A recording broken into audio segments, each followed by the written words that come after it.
bulago emeko chukurana Odumu bulago ikembana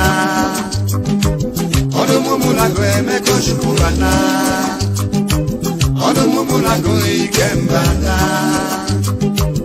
Odumu bulago emeko chukurana Owebulomu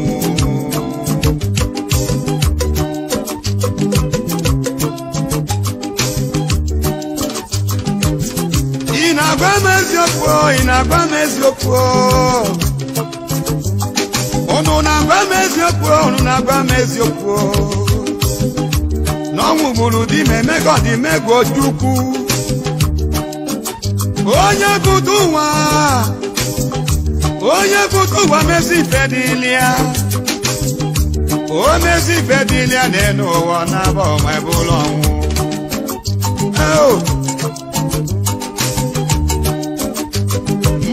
Zana panenu wazonwe buka Na mmanu zana panenu wawezazi onwu balili Igbo mweno gene mwekwe mwe ikoro Ifuku mena nibo Iko nanda Didiko Iko nanda ko Ibuku melo bosi afi ukwu Chienwele fifie ji Igbo n'anya Onye nọ na adabugo onye nọ n'enu Enu akaghị aka na akaghị aka Ikuku ebulugo n'ike fọlọ ji n'ike Ejula agba mme na akaghị aka Oke osisi chọrọ ukelechi egbe adago Ibe bakwa ka nwata orimili agwa dike n'anya Okokoko Atụrụ ekola agụ nwa Tututututu ekwo nwa sanya Abato yichi Bill Chukwu emego di mego Ojukwu Ezi Igbo gburugburu Ike dị ọra mma Odozi obodo Ojukwu anabago Anya ndị Igbo ji afụ ụzọ Ọnụnụ be nwanne bụ dazọba nwanne Ọtabili onye nwanne Ataka na abụọ Ike na-akpa ogwu n'anya Onyele mmadụ Ojukwu ikelebe Ikolo na-akpọ gị Ọ bụ n'ụlọ ka ọ bụ n'ọnwụ Amụma na-egwu igwe Ike na-agbalị izu mgbe ketegete Oyi na-atụ mba Gburugburu Ojukwu Ikolo na-akpọ gị Kunie Ọ dị megbo ndị Igbo Ojukwu Egbe nduru egbe ọnụ na-abụ Ojukwu Ike kwala ụkwala egwu jide ndị ilo ya Onye daa ọdagide nwanne ya Onye si na ya nụrụ mgbogbo ogolo Ya manọkọ na onye ogolo ga-eme ya ife Ọnwụ dị mego Ojukwu Kedu etu ọ dị gị n'arụ Ọ tụkpọrọ gị ụjọ Dị na-emego dị mego Ojukwu Uda sụrụ na mba nụ ya na mba Obiri dike aka na na Ọ chụbara dike ọfịa Amụdịgbu nyiri enyi Ime na adị mbuli Ọ chụbara enyi zọgbu agụ n'ụkwụ Ọgbọgụ nwanne Akwa mmiri aka Na dị mma na ọnwụ bọlụfọlụ bụ onye Igwe bụ ike ụmụ Igbo Onye agha na nwanne ya Okwe jiri mara Ojukwu kwada Unu makwa na onye ọkụnyụlụ n'aka ya bụ onye afụnyụlụ ya Ụmụ Igbo anyị ọ ga-afụnye okonye agha na nwanne ya Igwe biko Ojukwu zaanụ nyaza Ugboro na-abụ ka ekwe na-akpọ dike n'elu ụwa Ọkpọ ya na ndụ ma kpọọ ya n'ọnwụ Ọnwụ dike gwuru n'elu ụwa Bụ ndị nọọchị ndị na-akwa A na-egwu dike n'ọgụ ụlọ Ụbọchị ọgụ ama achọba dike Anụ na-ekele Nnamdi Kanu Odogwu jisie ike Osisi Chukwu nyelu ndị Igbo Asị m gị gaba n'iru n'onwere ife ba ga-eme ọchọ nke a na-enwe ilo ma chacha ọchọ nke a na-enwe ilo okwu nna m gwara m gbuo ọ sị na ọchọ nke a na-enwe ilo ịma na nwata chọba nke ya akpọbi ya ajọ mmadụ mana nke nwa ka nwa na-achọ Chukwu okike bụ ị na-asụ Chukwu okike so ga-eje na onwere ife ndị ya ga-eme ebe ka na-ebutere gị na operation fighters dancing na onwere ife ọzọ ma ga-eme. Hello, fellow Biafrans. Good evening, and welcome to the program. My name is Mazi Ikem Patrick DK, and it's my pleasure to have you this evening. I want to welcome each and every one of us. I want to say thank you for being here. For many of you who are here, I want to appreciate you. You are huge in number, and I cannot call all your names, unfortunately. But for those who have commented, I want to say thank you for commenting. I want to urge you to please help us share this program, tag your friends, invite your friends, make sure you tag as much friends as you can, share in all platforms, because we'll be talking about very, very serious and important issue this evening that has to do with leadership in Igbo land and the entire Eastern region at large. And we'll be talking about the structure of the Igbo leadership and how we've moved from that structure to where we are today, and how we can also look inward to improve on what we have and give our people the necessary confidence for better leadership. So today's discussion would also be opening the line, and I will also be sharing the link on the screen for those of you who want to join us live. The last time we were here, we tried to bring people to join us live. Unfortunately, we couldn't hold this program yesterday because our leader and the Simon Ekpa program took a longer time than we expected, and we decided we were going to shift it to this evening. And we also had our leader broadcast this evening, another powerful broadcast, and he left with anger. He was really, really angry that he left the program with anger. And we can understand him because it's frustrating. It's frustrating for people not to understand what time is it. And we've been on this issue for a very, very long time. And I want to invite our usual guest and brother, Mazi Solomon Peter, who will be joining us right away. Mazi Solomon Peter, good evening. Thank you so much, Mazi Pat, for making me part of this program. Mazi Solomon, you are looking extra cute this evening. Oh, thank you for that. I'm always cute. I'm sorry if I offend some people by saying that. No, but what is left? What is left is for you to put a bow, a tie, or a bow. To. Oh,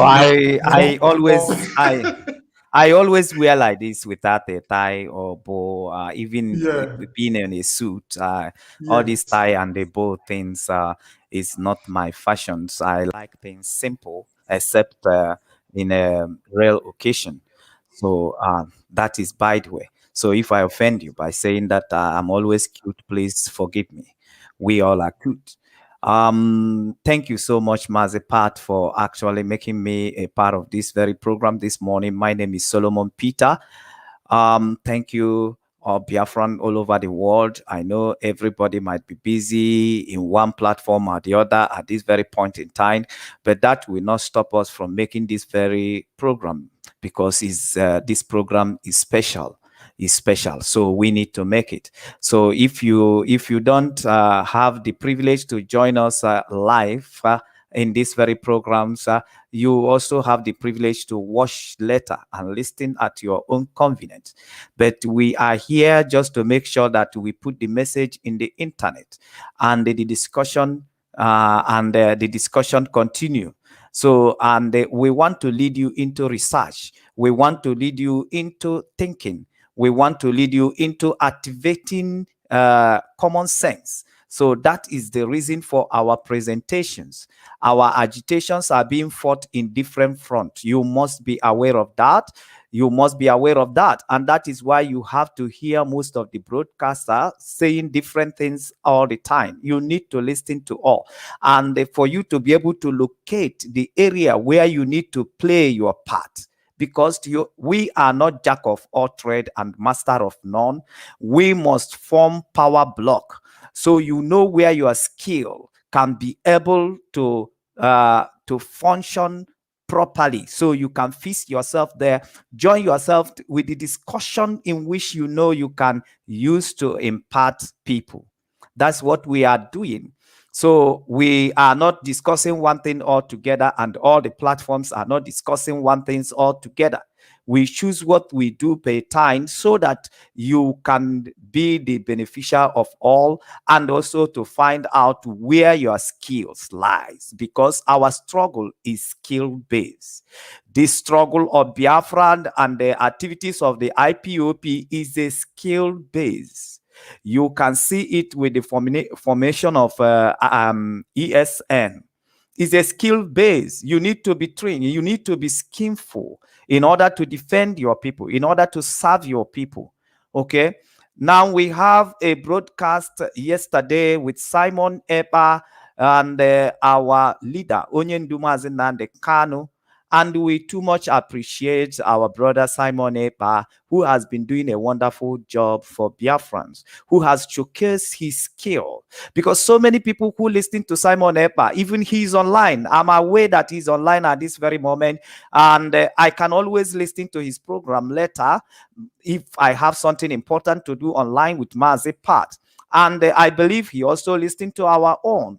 Because when you go throughout the platform, you discover that most of us say the same things at a particular time. So it shows that we listen to each other and we are focused. So right now, we can see the wonderful work that Simon Epa is doing for Biafran, because some of you can be looking at that young man. One thing you need to ask, he needs a skill for somebody to be working and at the same time making the kind of research he makes, and also coming online often as he do.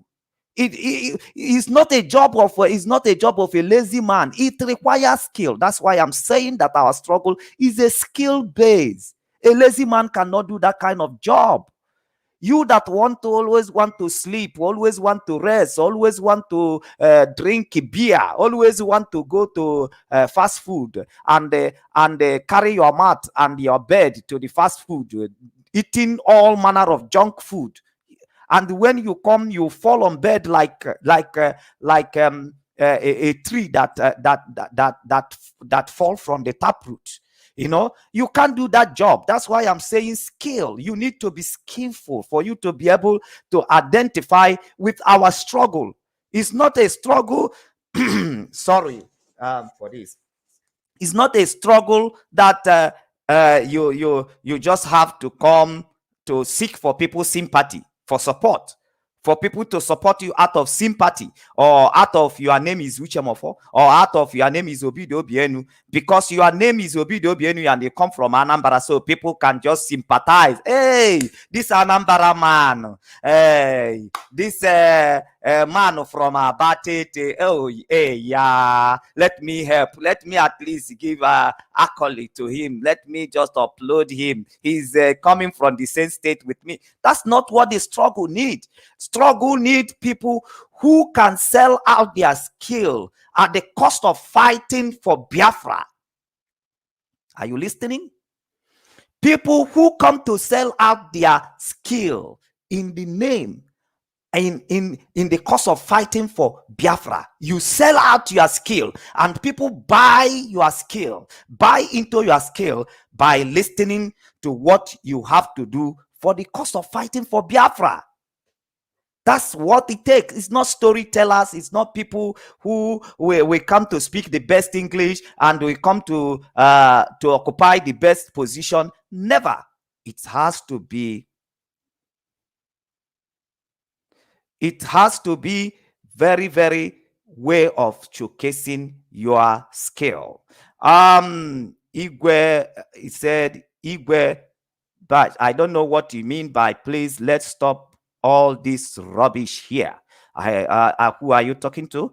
Are you talking to us or this? Anyway, we No, have... maybe, most of the time when people comment, other people respond. So I don't think he's referring to you, Mazi. Go ahead. Well, but it's very, very important if you are responding to person, put that person you are responding to. You need to put who you are, or else we might misunderstand your chat or your comment. Is very, very important. And what I'm telling Biafra is real. Is real. It doesn't matter what anybody might think about it. It doesn't matter what anybody can feel about it. That is just the truth. That if you don't have the skill, remember when the master in the Bible, when the master was going away, he shared talent to his disciples.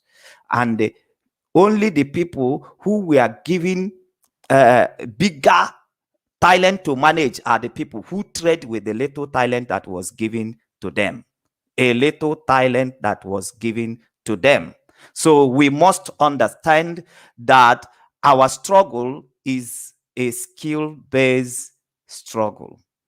If you have a skill and that skill becomes competitive in the struggle and you cannot cope up, that is why some people will be playing for Nigeria today and tomorrow they are no more fit. They will take them out and they fit in even to some clubs. They always go for people who are competent. They don't start to destroy their club by trying to retain an old player who could not play anymore and who could not tackle the opponent and who could not create something in the team anymore. So they will not lose the entire team and lose the impression they are giving to the fans by just trying to retain people who they know they can't perform anymore. So that is the way our struggle is. So by the time somebody start doing what you are doing better, definitely you will be sent to redundant. You will be made redundant. That is just the natural way. Okay. So we proceed from this very conversation today. We are discussing about leadership of Igbos. Leadership in Igbo land. Now, there is people who commented here earlier on that Igbo does not mean that it is something evil in Igbo land, but it is not something evil, but it is something that is real. It's not that Igbo has been evil in Igbo land, but it is something that it is something that it is real in Igbo land, that Igbo. That is just the simple truth. And that is what we are treating. Now, how did Igbos being governed from the ancient? Now, Igbos are people that are regarded as a race based on the culture and their tradition. Based on culture and tradition. And the people that offered leadership to Igbos are regarded as elders because the culture and the tradition of Igbos recognize gray hair as a wisdom. And they recognize that as people goes by, that each age stick to each age, which make us to have a age group. The reason for the age group is because they are looking at who is closer to the ancestors, to the passing ancestors, because the way the Igbo culture believe is that the most aged people in a community are the most closest to the ancestors, and they must be the closest people to the ancestors who have received a handover of tradition and the culture. And that is why we have an institution of elders in Igbo communities, because the Igbo tradition and culture, they recognize age grade, that each age are closer to each age, and the best age to receive the better handover from other age is the closest age to the passing age. They are the one that receive handover of culture and tradition. So therefore, every gray hair is being respected in the sense that every gray hair is regarded as people who has been more closer to our ancestors, who instituted our tradition and our culture. So therefore, the Igbo communities are offered leadership based on the based on the council of elders, who we believe that they have a full understanding of what our tradition and the culture are.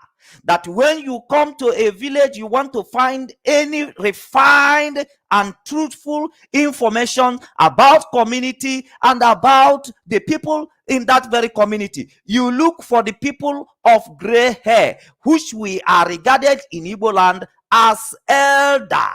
And what is the elder? The elder in Igbo land is regarded as one who is more aged than the rest of the people. Like somebody we said, I am the elder, and you are elder brother. That is where from that very language come from. Mubu diopala. I am the elder brother. I am the elderly one. Then when you are elderly one, they will respect you based that you are the one who has received handover and the more closer to the ancestors, who could be able to tell every truth as to regard to what you learn and what you had from the people that has passed and did the handover to you. And that is why in Igbo land, Diopala is recognized, because they believe that the Diopala succeed his father or his ancestors. So when you come to any community, you will discover that if you want to know every way of life of those community, you look for an elderly person. They will tell you to look for an elderly person. You will go to the house of an elderly person, and that elderly person will be able to narrate to you not what he himself has initiated, but what he has received as a handover from the ancestors, and the people in the village and community. They regard that very elder as somebody who is more closer from the ancestors. That is why Igbos regard elderly people to highest esteem. They regard them in their community as the highest authority. Please, the people who are viewing us live in this program, can you help us to share this very program, because we are about to deliver some vital point as to regard to Igbo race. Because yes, it is important that people share this program and tag their friends and make it go around. As Solomon, we've talked about leadership in Igbo land, and you are about to go into the main discussion of tonight. You've been able to lay down the preambles, you've been able to set the structure, right? Now, from history, what have been the real structure of leadership in Igbo? Because it's very important we look at that to be able to now move to where we are today and what we intend to make the areas we need to reflect on and possibly bring changes. Okay, Mazipat, if I will go, because this foundation I'm laying, I observe it to be important. It's very, very important. Why? Because when we talk about elder today, you see, elder, you are insulting elders.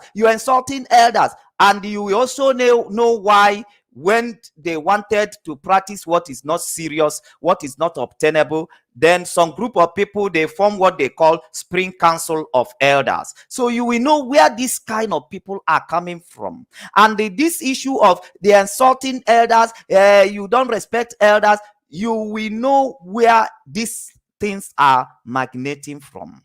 So now, before the conquest of the Europeans, then we have what we call leadership. And we have the way the leadership are being administered to the people, which they regarded as the way of governance.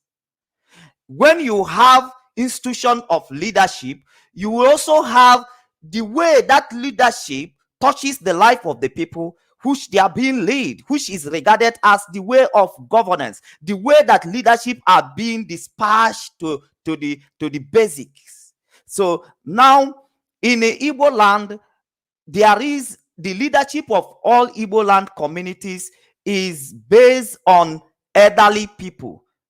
The council of elders, they are the one that lead in the Igbo land and in Igbo community, and the leadership were bestowed upon them based that the understanding of Igbo race is that the elderly one understood their culture and their tradition. So these elders, who are constituted leaders, are regarded as the custodians of culture and the tradition of the people. But the way of governance of these councils of elders is regarded as independent governance. Like every opinion is regarded. We are the custodians of culture and tradition, but everyone is being governed by being independent of his own opinion. Now, anybody can air his opinion, can have fair hearing to his or her own opinion. Then what these elders does is that in the opinions of the people, they bring it into the tradition and into the cultures of Igbos, and that is where opinions are being refined, or where they place a balance in opinion. So that if your opinion they respect your opinion, but if your opinion does not correspond with the tradition and the culture of Igbos, then your opinion should not be counted. So the way they administer their leadership is that everybody is on his opinion. Everybody is free. They govern themselves independently. They assume that you know what is right and what is wrong, what is acceptable and what is not acceptable in Igbo land. So they don't need police to police you around. They don't need army. So they don't need army. They don't need police. Based on the culture, because it seems like our culture is been our way of life and constitution. So growing up, you are taught the Igbo culture. The good, the bad, the wrong, true. Yeah, go ahead. What Igbo culture is a spring in Igbo land. Igbo culture and Igbo tradition is spring in every land. That every Igbo man, Igbo race, they are carved into a race as people who respect their tradition and who respect their cultures.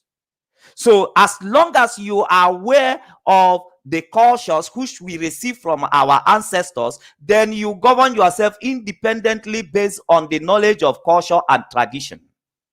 So nobody polices you. Your opinion is accepted and recognized, but must go through the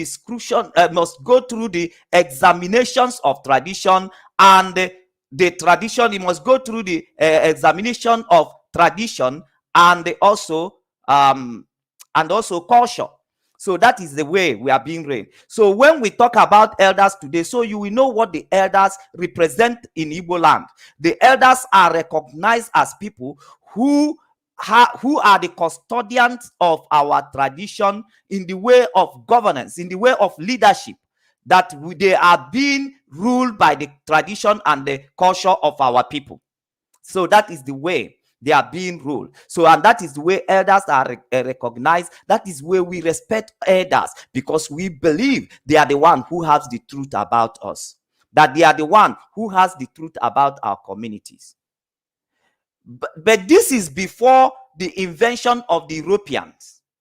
This is before the invention of the Europeans.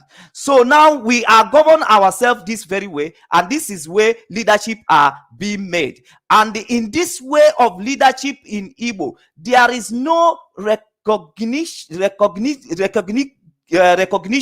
of king in this way of governance, which the European described as a democratic way of governance.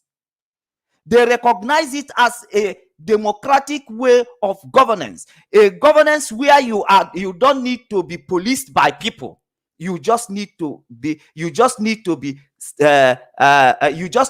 stick to tradition, and you just need to stick to tradition of your people. So you don't need to be policed. So whatever punishment you receive for doing wrong is based on the tradition of your people. Whatever justification you receive is based on the tradition of your people. And why the elders are there is to guide this tradition. So that is very, very important. So in our world today, when you hear elder, the elder is not saying the truth, the elder is not doing the right thing, the elder, so you will know what has been the tradition of the Igbos. What have been their tradition?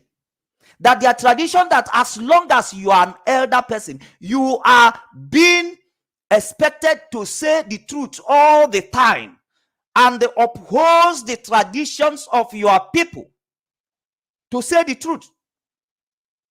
So if you are an elder and you are not saying the truth, if you are gray hair in Igbo land and you are not saying the truth, then means you are not the elders that Igbo knows. You are not the elders that Igbo know. If you are an elderly person and you are not saying the truth, of which we see more in this our present time, when you will see people with gray hair lying with their tongue, conspiring against their brothers and against their sisters, then you are not the elder that Igbo know. The elder that Igbo know does not conspire against Igbo race and does not speak lie against anybody. That is why they are being respected. That when you desire the truth, you will meet the elder.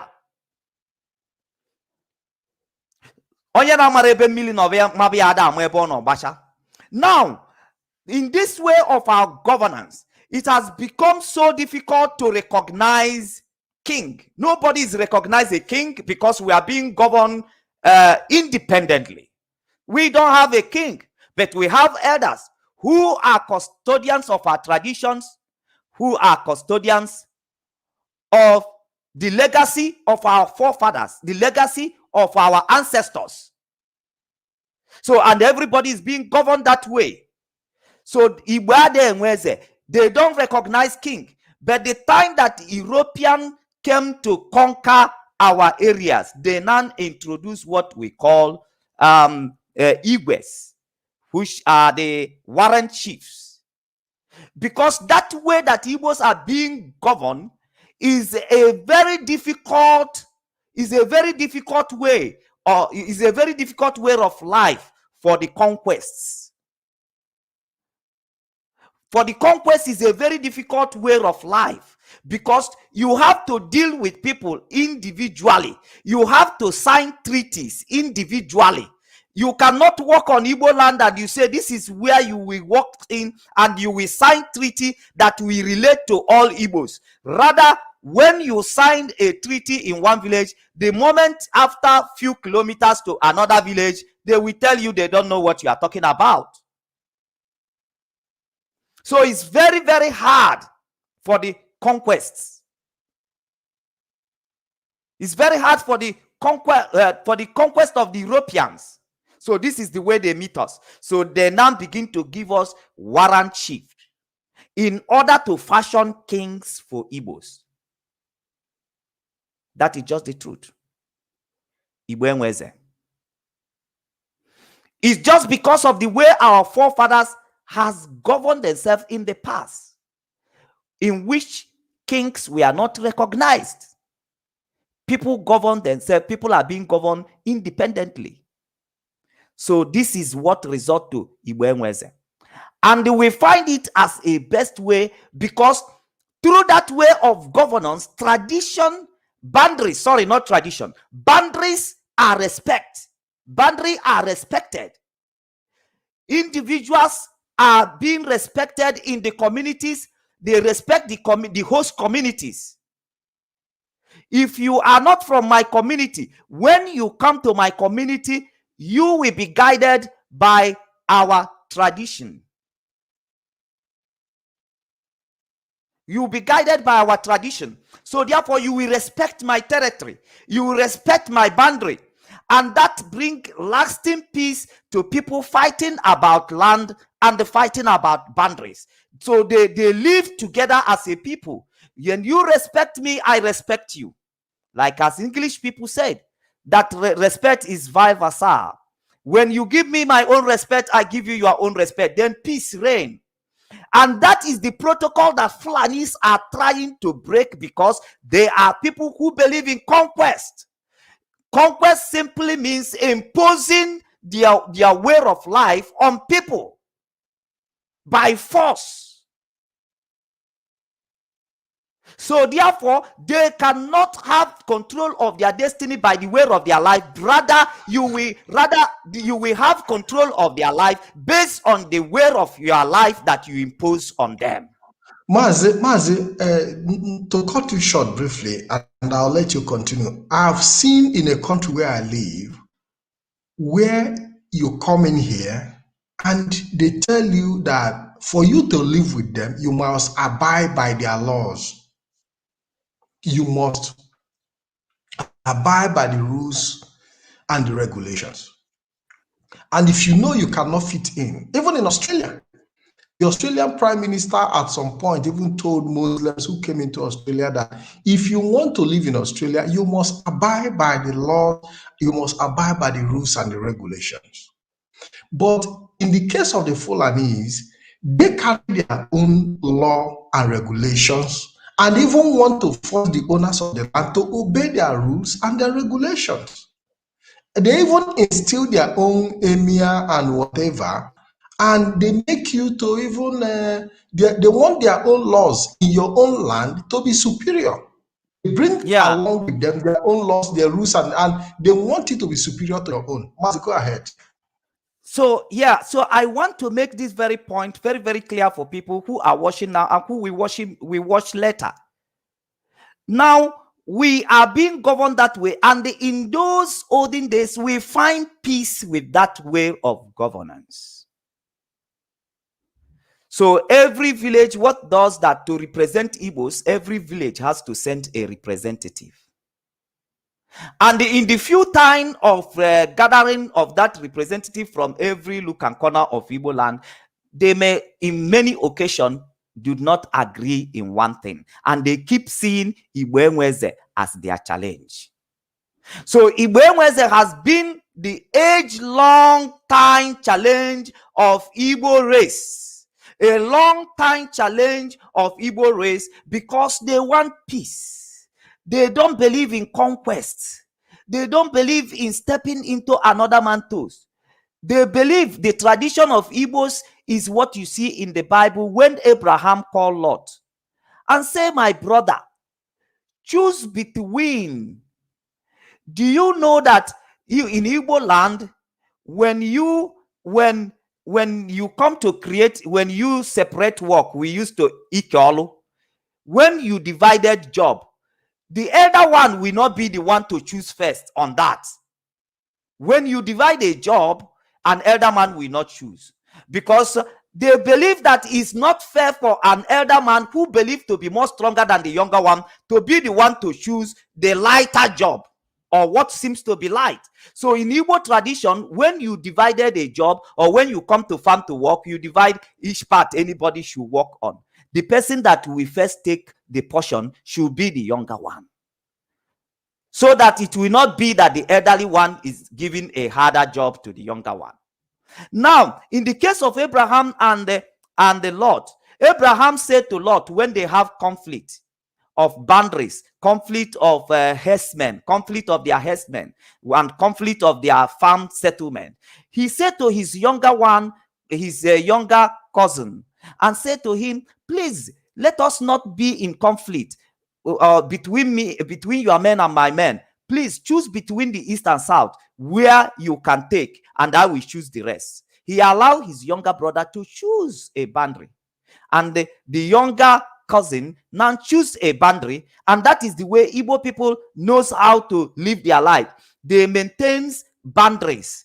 Then in that their boundary, in few kilometers when you step into another Igbo community, there is their way of life, there is their culture. So they want to maintain it because this is the handover they receive from the ancestors, and they find it as a way of lasting peace between neighbors, between brothers, between sisters, between everybody. That if you respect my territory, or if you respect if you respect the things that I respect, I will also respect the things you respect. And in so doing, we will live in peace. We cannot conquer each other. We live in peace. So that is just the way of their life and the way of their leadership and governance. But in this very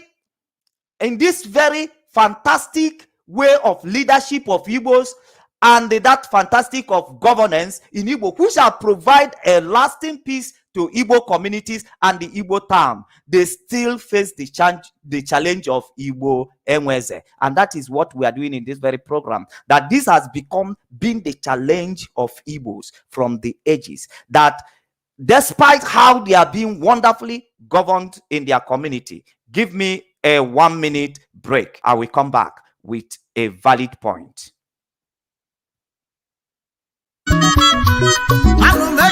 Nnamdi Kanu odogwu Chiseke Moses Chukwu nyelu ndị Igbo asị m gị gaba n'iru n'onwere ife ba ga-eme. Yeah, thank you very much. As we wait for Mazi Solomon to rejoin us back, I want to say thank you very much. We've seen the point that Mazi Solomon have raised in course of this discussion. And I believe that we are all drawing inspiration because there are a lot of people, a lot of us do not even know, are not acquainted with our history.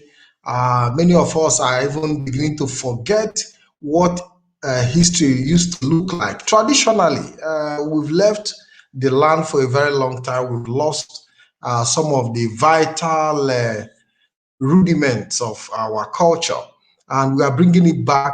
And we'll also be talking about the present situation in Igbo leadership that corruption have driven, because we've seen that corruption have driven the Igbo leadership to a point where the leadership have failed, have lost its taste. And we are going to look into all these things. And also we'll be looking at the failure of the leadership of the Igbos in the Eastern region that have also made other neighboring, our brothers, our sisters, our neighbors in the Eastern region, our siblings in the Eastern region, who have lost confidence in the Igbo nation as a result of the failure of leadership in Igbo land. And even some Igbos even start denying that they are no longer Igbos. We've seen situations where some Igbos deny their Igbo-ness as a result of failure in leadership. So in this program, subsequently, we'll be taking it till maybe tomorrow is going to, or Friday, it's going to be a consistent discussion. And for you to join us, there is the link on the screen. You can copy that link if you wish to join us and make a contribution. I want to welcome Mazi Solomon back. Mazi, welcome back to the program. Thank you. I just need to take a cup of water. That's the reason why I took that break. And I said when I come back, I will make a valid point. Now, I want to give you an example of what I am saying as the issue of Igbo has remained the challenge of Igbos from the ages. That despite our individual achievement as Igbo race, individually, we have achieved so many what? But our collective achievement is very, very minor. Our collective achievement as Igbo race are very small and very tiny. Now, I will start at the point, because we are talking about leadership. And let's talk about this one that is very, very popular, because I use the popular one to make an example so that you will be able to understand how we needed to address this issue of Igbo in this our modern days, and how you could be able to notice that Igbo needed Eze at this very point in time. Eze is not in the name of conquering other communities or like dominating other communities, but in the way that Igbos should have a central power, a central authority that well represented Igbo culture and tradition. And from that point could be able to move forward the Igbo nation, because most of our things, even our language, our tradition today, are going back to a forgotten to become a forgotten issues. So, but I will come to that very point. Somebody said Ezenri. Thank you. We will bring you to that very point of Ezenri. Okay? We will let you know all those things. These are Ezenri, and let me just say it immediately and move on. These are Igbo histories, the connection to Igbo histories. But this Ezenri has never been made to be from the place where Igbo nations are being governed from. Igbo nations has never been governed from Inri. But the truth of Igbo history can be referred to Nri. When you wanted to know a particular things about Igbo race, you can go to Nri. But they have never been governed. They have never been governed because Ezenri have never represented Igbo in the capacity of governance. That what was determined in Izobi is what is being done in Abakaleke, is what is being done in Soka. It has never happened. So don't bring that issue. You better follow us with this procedure so you will understand something very well. So what we are talking about is this, that in the recent time, we have seen somebody like Azikiwe, because this issue of Igbo has make it impossible that anybody who rises will not seek to be recognized and they offer leadership to Igbos. Rather, they will prefer going outside looking for where they can exercise that kind of that kind of position rather than exercising it in Igbo land. Because when you bring it up in Igbo land, they will sought to kill you, they will criticize you, they will bombard you, they will push you around, they will curse you, they will insult you, because that ruler, that way of leadership is an alien to them. That is why when the British come, it was hard for them. It was hard for them. Because one treaty you sign with one community, in few kilometers away to another community, you must start the same process on again. You must start that process on again, and you must sign another treaty. That is the way it is with Igbo land. So now Zikiwe springs up. He refuses to be a leader to Igbos. Rather, he claimed being leader to Africa at general. While the English word spelled out from the university, and I said to them, they go to the Western education, but they don't buy common sense from the Western education. Western education they go is telling them that charity begins at home, but they will abandon the real common sense of Western education and they will be following the theory.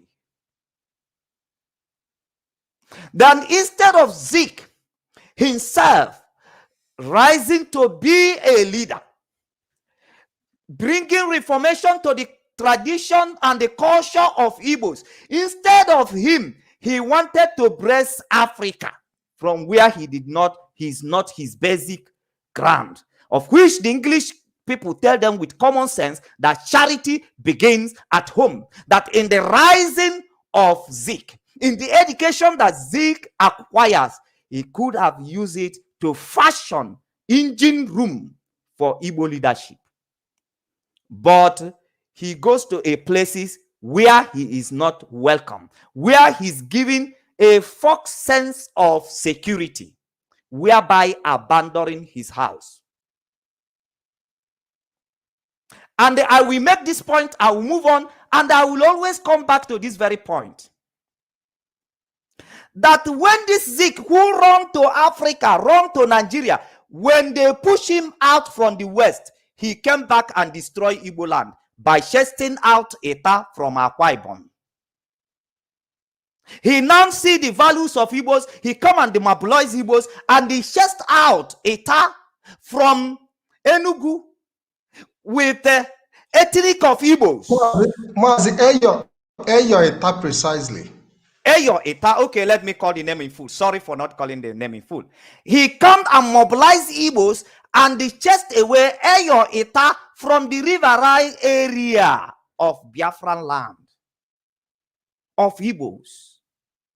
And therefore making them to feel insecure with Igbo, making them to feel being carved out or being pushed out from the territory which they all have to be looked as one. So, and that man, he went and registered party for the people in the River Rai area, and the division of Igbo people as a race begin from there. They sell narrative because they want to win, politician, they want to win election, and that started raining. That Igbo want to dominate you, Igbo want to rule you. Now they fall back to the statement that the northern leader made, that Igbo they sought to dominate. Then he give voice, he give action to that voice that says that this is what Igbos were meant to do. Then these people, they started feeling like they should fight for their own cause. They should be on their own. Igbos are trying to dominate them. But this Zeke, who's supposed to have articulated that charity is supposed to begin at home, but he went to impress Nigeria. He went to impress Africa. When he failed to find his position or his place in those areas, he come back home, he destroy home, because he did not build from the foundation. We might regard those things as nothing. It is the past. But today, it is the past. I told you that whenever you examine past, the past is in the present. And the future is in the present. Because it is the present today that you are going to call past. And the past today was a present. But I made this point, and I will bypass this point, and I will go. Because when we discuss about the failure of leadership, we have never recognized as an Igbo race that says that Igbo has no king. That actually in the future of governance, in the modern governance, that it should be a challenge to us and to every one of us. We never see it as a challenge. As is dealing with us today that we are in this present day. So when I say, at what point did the German begin to feel like he's not standing with an Igbo and Igbo is not standing with him? You should be able to know that example that I give. So take that example so that I can move forward, because we have a lot to say. Now, failure in leadership is not recognizing inability for you not to recognize the problem of your people, and the solving what the problem is a failure. Is why you fail. Not being able to dictate the problem of your people from the ages. That people should put themselves in a table and be able to analyze on how to do a risk management as to regard to their race and to regard to the leadership that their race has to offer to others. So we have never bring Igbo race in a table, and they understand why some community in Igbos in long class begin to look themselves like they are not Igbos. It's just because the same way that there was no central Igbo power block that looks after all Igbos and for the interest of all Igbos, that governs all Igbos, in which every Igbos can feel being represented. Rather, we are taking that inheritance of governorship. Everybody govern himself by the culture. You don't need to be police. You don't need to be direct. Every opinion counts. So we have allowed it to mingle among us. So everybody is feeling independent. Everybody is feeling independent. And we are growing that way. Something will be happening in a village in Anambra State. A village on Imo State will feel less concerned, or is not an Igbo problem. It is that village problem. Okay, Mazi Pat, you talked about Mazi Nnamdi Kanu today, Onyendu, by just offing the way you just table it to me. He off the radio with annoyance because he is telling you the problem an Igbo person is suffering in one particular village, and an Igbo person, because that village is not his village, and this has been the way of our life, and this has been in Igbo community suffering this, and because he's not their village, they will feel he doesn't concern me, he's not my village.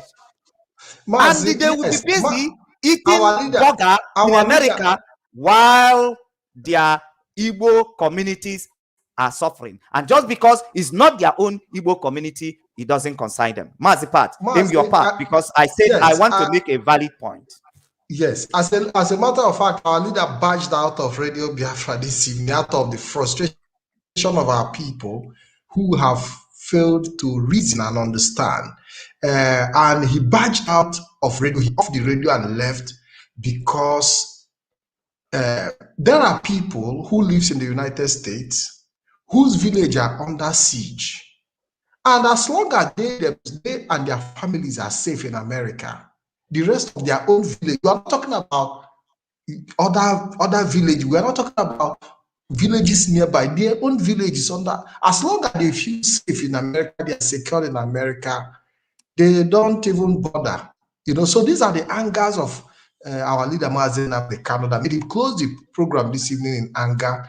And I believe that he'll be coming back in 2 days' time because he promised he will be reaching us in 2 days. We hope that anger will not supersede 2 days. Mazi, go ahead. Now, the valid point I wanted to make here is this. This has been our way of life. Okay, let's take for instance, in the Bible, I used to make instances from the Bible because that is where I get my inspiration most. Everything of the present days, I search it in that book and I will find it. There has never been a tradition of Igbos. Tell me once, and I urge you and motivate you to join this program. In the activities of, in the leadership of Igbos, Igbo race, there have never been an history like when Abraham heard that his brother Lot, the community where his brother Lot was invented, and they are taken into captive. Abraham immediately rise up from his own community in the matter that does not concern him, but only concern his own cousin, who has chosen his own part of way, and they have their own boundary well spelled.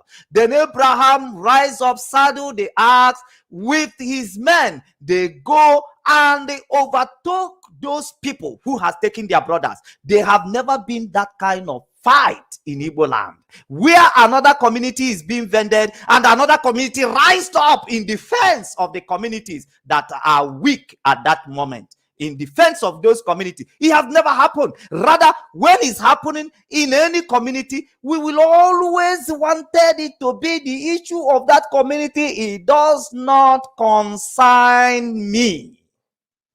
And that is the way we inherited it from our ancestors, and it has always been the way of governance. And that is why you can see an Igbo man today being beaten into ambulance. That is why you can see an Igbo man today, asking the military people to come and kill his brothers, because he does not concern him. They are not coming to where his family is. They are not coming to where his immediate family is. As long as it is the family of other people, that is their problem. That is their problem. That is why an Igbo man who is made a Nigerian leader as a governor, because all the governors you are referring as your leader, they are not your leaders. They are Nigerian leaders. They are not the custodians of Igbo culture and Igbo traditions. They are appointed people, women and men, to stand and defend a document that was put together as a Nigeria. That is what they are defending. Your tradition is meaningless as when it comes to what they swear to defend. None of them is swear to defend your tradition and your culture. And that is one thing you know. So if you are regarding them as your leader, you should know the mistake you are making to yourself. Very important. Now I have to proceed. An Igbo made the Nigerian leader as a warrant chief, the way that the Europeans introduced it to us, then we conspired with an enemy, with an outsiders, to bring killers that kills with weapon, and declare Operation Python Dance in the compound of a fellow Igbo man. In the compound of a fellow Igbo man, follow Igbo people, because it does not concern them, because it's not their business. And therefore, what you are passing through, they can never make it their own issue. So that is the way we inherited from our traditions. Now, this way of governance has grown into so many attitudes and into so many branches. Everybody wants to be independent. Nobody wants to stand for a community. Nobody wants to stand for a village. The issue of community is their problem. It's never the problem of one singular Igbo man or one unit of Igbo man who are actually the member of the community, because they want self-independent governance. Igbo has been the challenge. Inability to recognize a central unit that governs Igbos has been the reason why so many communities who used to be Igbos are standing to say, I am not Igbos. Because we have not we have not been represented. We have not been represented by a unit that governs Igbos. We have so many Igbos today that are being carved into different community of Igbo, being carved into communities of different other states that are not Igbo core states, which are being abandoned. What they are suffering there, nobody represented them as an Igbo unit. Nobody represent them as an Igbo unit of power. Nobody. They are on their own. And in long last, in the 10 years to come, in 15 years to come, those communities will tell you we are not Igbos. Because in their struggle, there is no unit of Igbos. There is no collective unit of Igbos that represented them in their own struggle. They are suffering in that very state. They are suffering in that very state. They are struggling in that very state. And there was no unit of Igbos who come to represent them, who come to ask of them, who come to see what they are suffering for. And that is why somebody like Nwodo, as the President General of Igbo Cultural Unit, they went to River State, to Nwike's house. When they get to Nwike's house, the people of Igbos Igbo people who still say that they are Igbos in River State are being killed, murdered, raped by Nigerian army, invited by somebody who has lost interest in Igbos for a very long time, though being an Igbo, but because his own unit of Igbos has not been represented by the Igbo bloc. So therefore they grow on it for years, and they have the audacity and authority to come and say he's not Igbo. Because they have come to that very point, then the ones that are still saying they are Igbos, like as we are saying we are Nigeria today, and there's nothing that there's nothing about Nigeria that represented us. Because we need light, they didn't give us. We need road, they didn't give us. So the way we feel this marginalization from that big block as Nigeria, because they have not represented their people, so many people also has also feel this kind of marginalization from the general Igbo block, because they are not being represented in their own struggle by Igbo block of authority. The same thing that Nyangodo replicated when he went to River State. He ended up in the government house. Your people are being said to be killed in Obibo. You never stepped your leg in that place where your people are being, at least to see. Okay, look at the Yoruba land today. We have crisis in Yoruba land. And the northern governors, they travel to come and see the place that their people have. They come to the scene. They come to the scene. They see and witness what happened with their koro eyes. They did not end up in the government house. They come to the area where the things happen. That is where they come. And they see their people, and they talk to their people, and they wanted to feel what their people were feeling at that very moment, because that is what they should have come to represent. Rather, Nyangodo went there to make a campaign to Wike, and they castigate IPOP, who are representing the interest of the Igbos. In all his wonderful speech, as clever as he is, as skillful as it is, he only worked to demote the effort that a block of people from Igbo land are making to represent Igbos. He castigated. He castigated. And they continue in the way that has never been a success to Igbos, of which they should be looking into today. Those of them who feel they are educated, they are leaders, they should be looking at what has been the problem of Igbo people all this while for a very long time. That should be the point of discussion. Why did Igbo not have a strong arrow, a strong leadership? A strong leadership that represent all Igbos, where all Igbos were being represented, where all Igbos were being represented, irrespective of the state, irrespective of the area where they are being carved as to be maltreated bad. Why we didn't have a block power of all Igbo land from where all Igbos are being governed from in the modern days, in order for them to face the modern days challenge. Mazi, coming to the issue of Ohaneze Ndi Igbo trip to River State, Ohaneze never even made any attempt to go to Obibo on the ground to see what actually happened. Because what some of us expected was to be on the ground, look at what happened to Igbos in Obibo, take their report and approach Wike for clarification. But rather than doing all these things, Nyangodo and Ohaneze went straight to government house and they were singing for Wike, who denied his Igbo-ness. Wike, who denied that he's not an Igbo person. We expected Ohaneze Ndi Igbo to give him the history and bring his mind back. But rather than do the job of,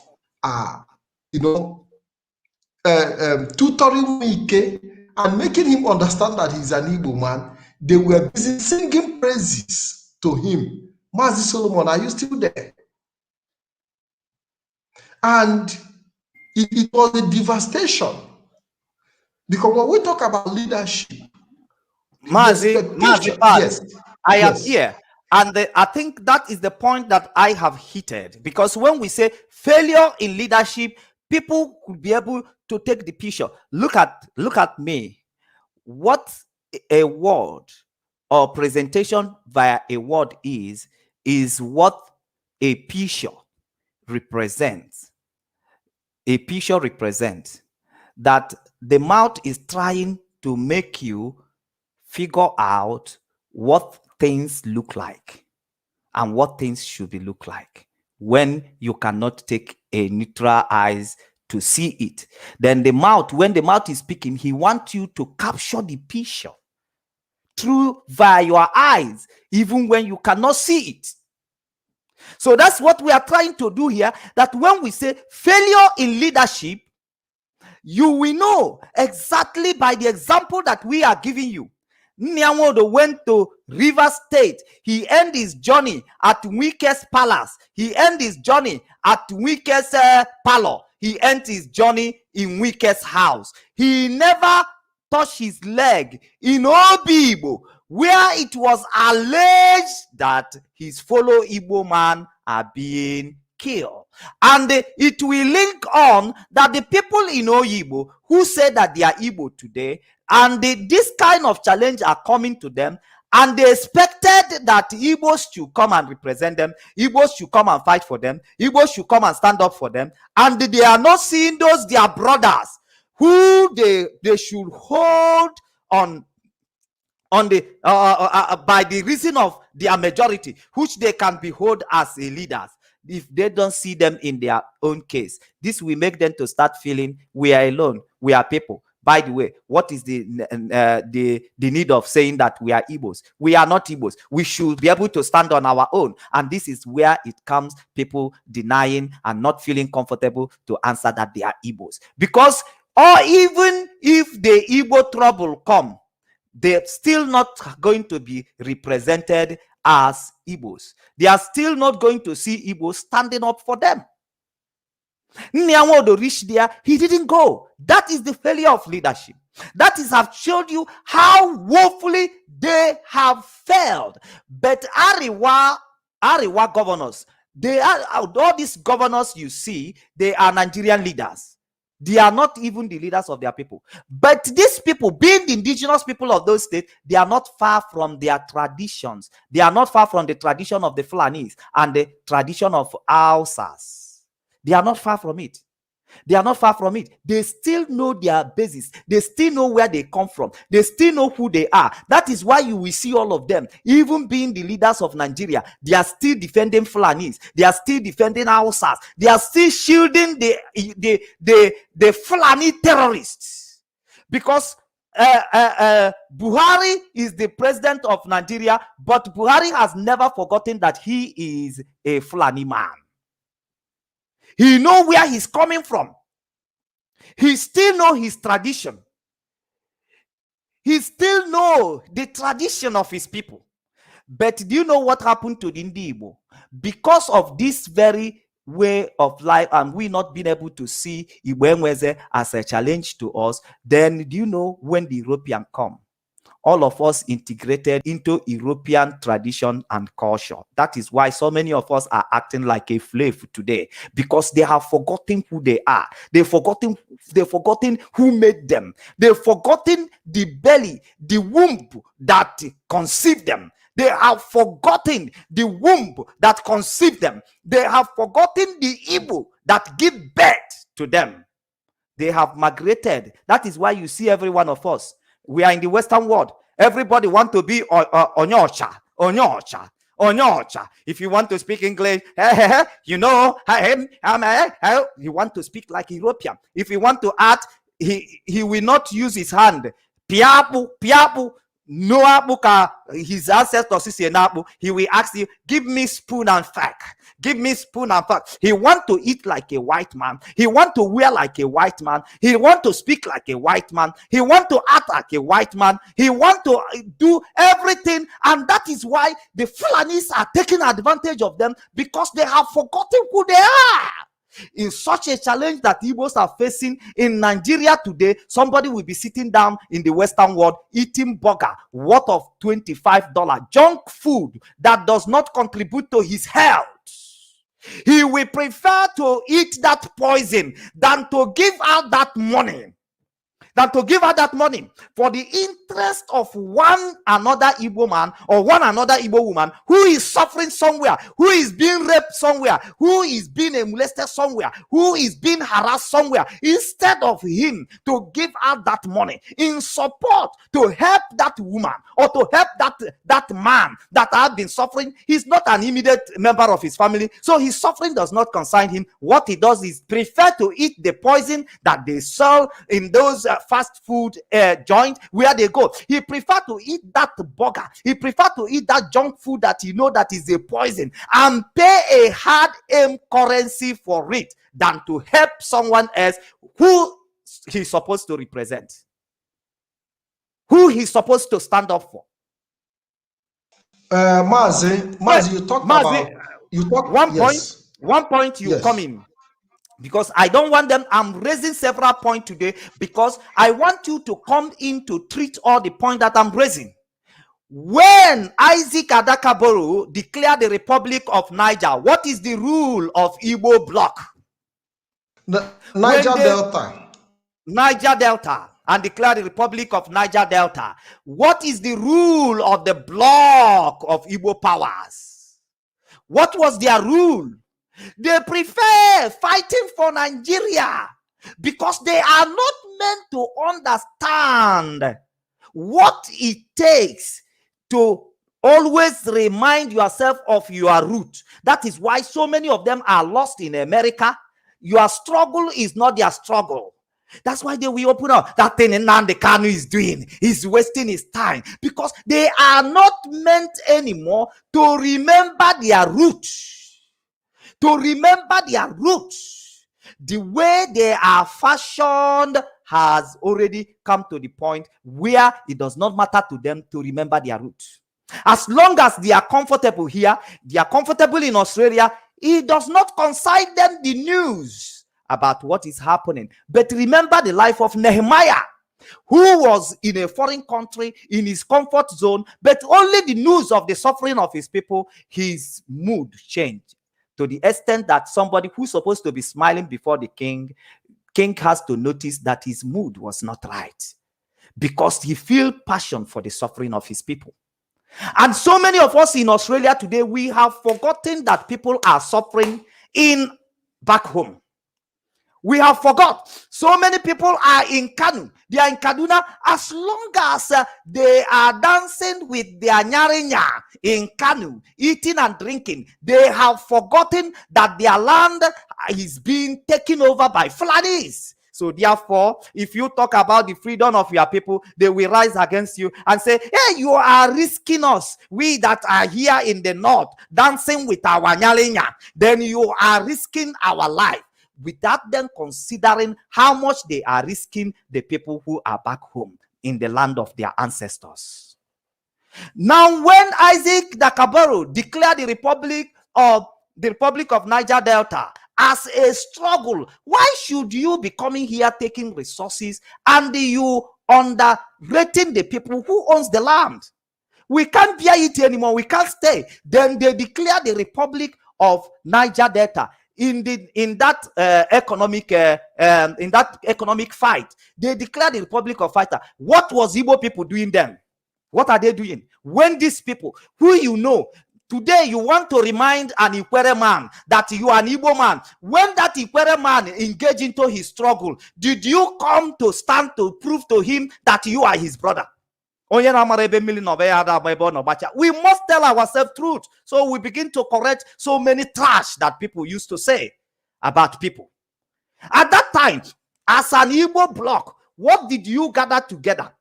And why you could not be able to gather together? Because you did not identify with that struggle. You did not show those people that you are part of them. Rather, what you do is you are fighting for one Nigeria. Focusing in one Nigeria. Focusing in one Nigeria. When the man, King Serwa, said Ogoni must be clean. Ken Sareruwa, yes. Ken Serwa say Ogoni must be clean. The pollution is too much. We don't even have access to our normal way of life and the economic way of life. This is too much. It must be clean. And he challenged Nigeria for that. And the Igbos, what did you do in that very struggle? Igbo bloc, what did you do? And what stopped you from doing something is because Igbo Enweze. We are not been able to come together and say, this is our brother. Nigeria, you should hear their cry. Nigeria, you should look into their matter. You see it? Now, it come to the point of Biafra declaration in 1967. Biafra was declared. Ojukwu, who now later and see the need of working together, see the need of identifying with everybody, identifying with each other. And he came and they consulted in the River area. We have seen your struggle over this time. We have seen how you have fight 1-2 times over the freedom and the marginalization of Nigeria. Let's come together as a people. And a king of that place suggests the name Biafra. Say, this is what we have been answering before the coming of the Portuguese. Then this is the name. We should go back to our root. And he gave the name of the new nation that are being discussed to be declared Biafra. What did we do? With the same attitude of Igbo Enweze. They tackle Ojukwu, they go to the River area, they deceive some people. Don't support this man. He is a warmonger. He want to kill everybody. He want to dominate everybody. He want to rule everybody. He want to do this and want to do that. And we begin to breed saboteurs. We begin to breed saboteurs because we want that kind of freedom of every individual. You govern yourself, but the world had not been governed that way. If everybody has been on his own in Australia, could Australia be developed? Could America be developed? Some people take over. They become the block of power. They offer leadership to the people. Because all you can do is to build that upstairs. You build in your father's compound, put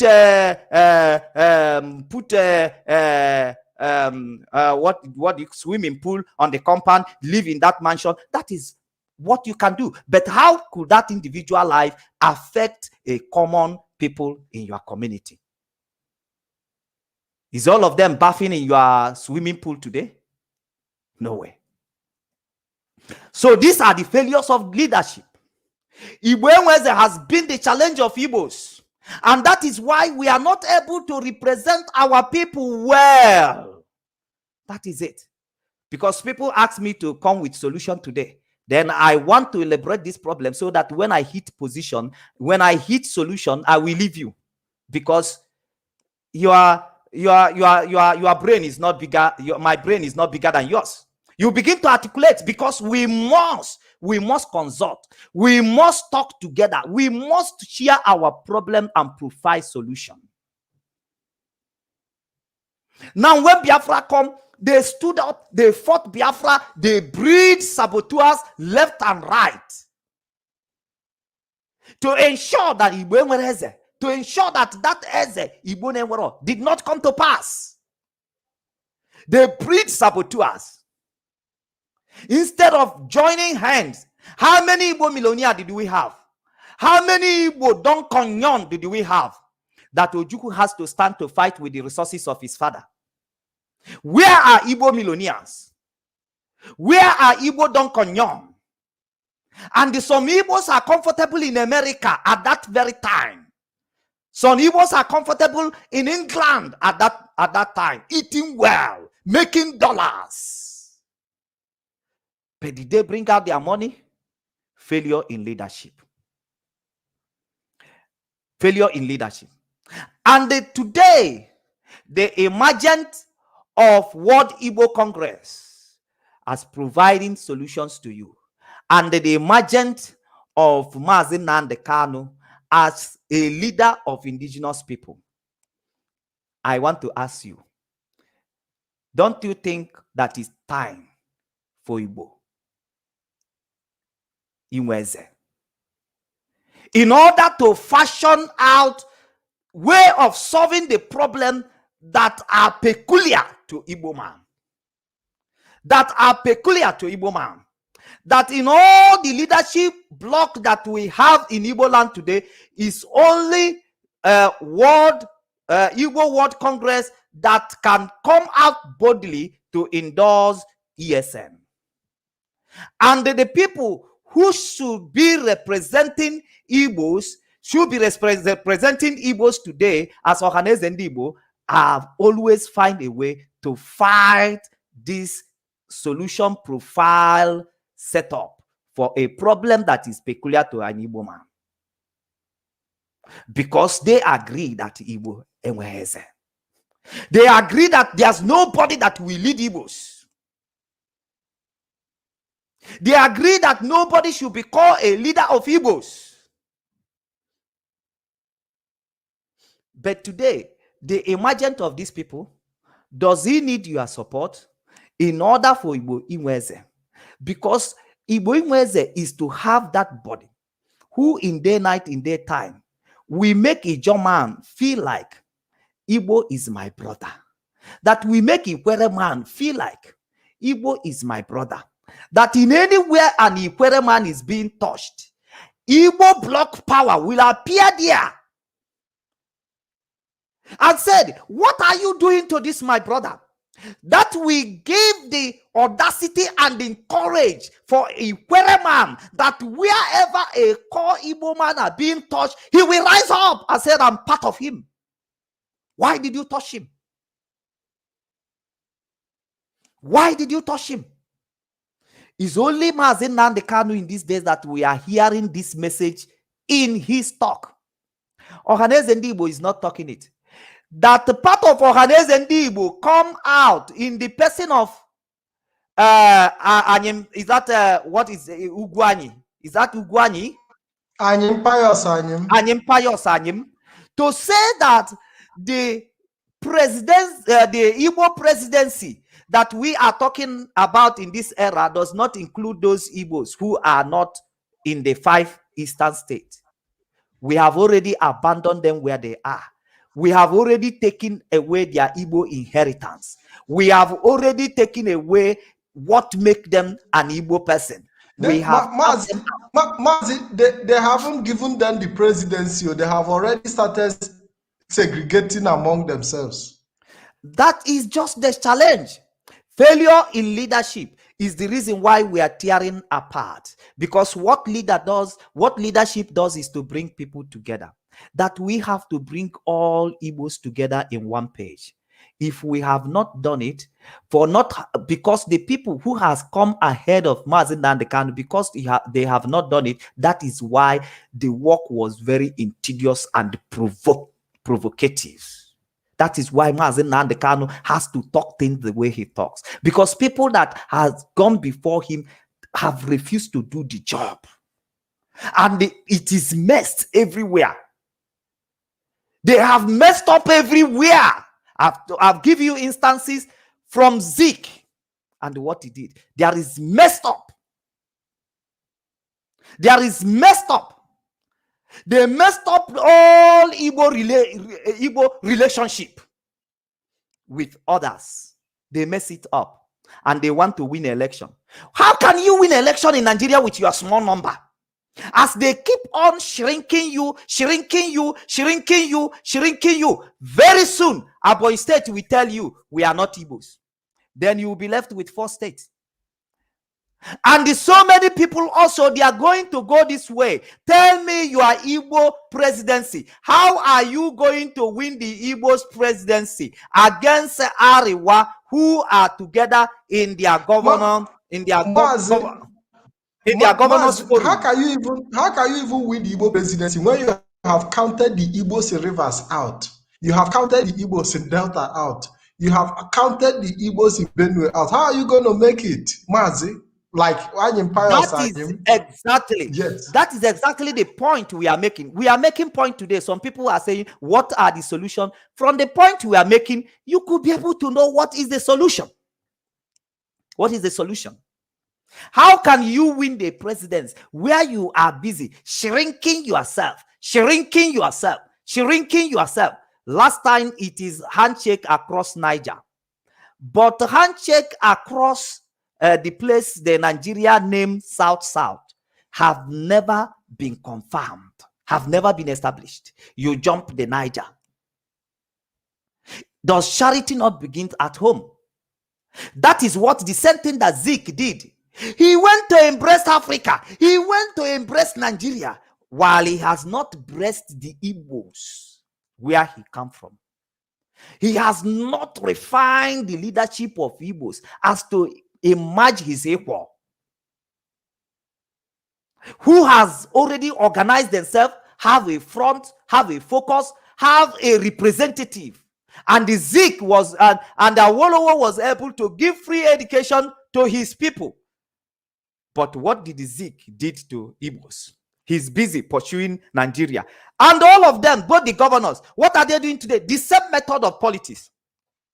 They want to have the bigger Nigeria. They want to be respected in Ariwa community. They want to see themselves as Mr. Justice in Yoruba land, Mr. Justice in Ariwa land. You are Igbo land. You are ordering soldiers. You are ordering police to kill your own people, to destroy your own people. What leadership have you been able to offer to your own people, knowing quite well that charity begins at home? You will invoke them, you will vote them in your constituency. They will go to Abuja. The moment they reach Abuja, they make them shut up. They will never speak about your pain. They will never speak about your struggle. They will never speak about your frustration anymore. They will allow you to remain lonely in your pain. And this is exactly what they did to our brothers in the river. Let's take a look at this leadership, Igbo leadership now. The Igbo politicians and Igbo leaders are people who have not even been able to show leadership locally in their family, in their immediate family, in terms of organizing the Igbo nation. They have not been able to even show Nigeria what they are capable of doing in terms of putting infrastructures, in terms of putting all the necessary amenities in their state. You look at Anambra State is a whole lot of sham. You look at Abia State, Imo, and these are people who are juggling to go for the presidency. But in their state, there is no blueprint of development. There is nothing to show that when they are even given the opportunity, that they will have a better contribution. Because charity begins at home. You have not been able to develop, you have not been able to utilize the resources that are given to you at the state level to run your state and pay your civil servants, pay your pensioners, create good road, create job. You have not been able to do all these things, even in your own little state, but you want to go and be a president of 36 states. Mazi, doesn't really make any sense. It doesn't make sense. That is failure in leadership. We need to recognize it. Why today? They concord and they move us all to Lagos State. We went and they built Lagos State. And they come back again to tell us that we are not from Lagos State. We are stranger in Lagos State. Igbo is the reason why Igbos has not been able to organize themselves to build their cities, to build their communities, to retain themselves in their communities, Igbo Eweze has been the reason why everybody outside, Europe, America, Australia, because we don't have people who are fighting, who are Igbo block of leadership. That is why everybody want to run to Kanu. We went and built Kanu. We went and built Abuja. And today, it is the highest risk that an Igbo man is facing in a collapsing country like Nigeria. They will tell you, some of your brothers is in Abuja, some in Lagos, some is in Kanu. So you be careful of you talking about your freedom.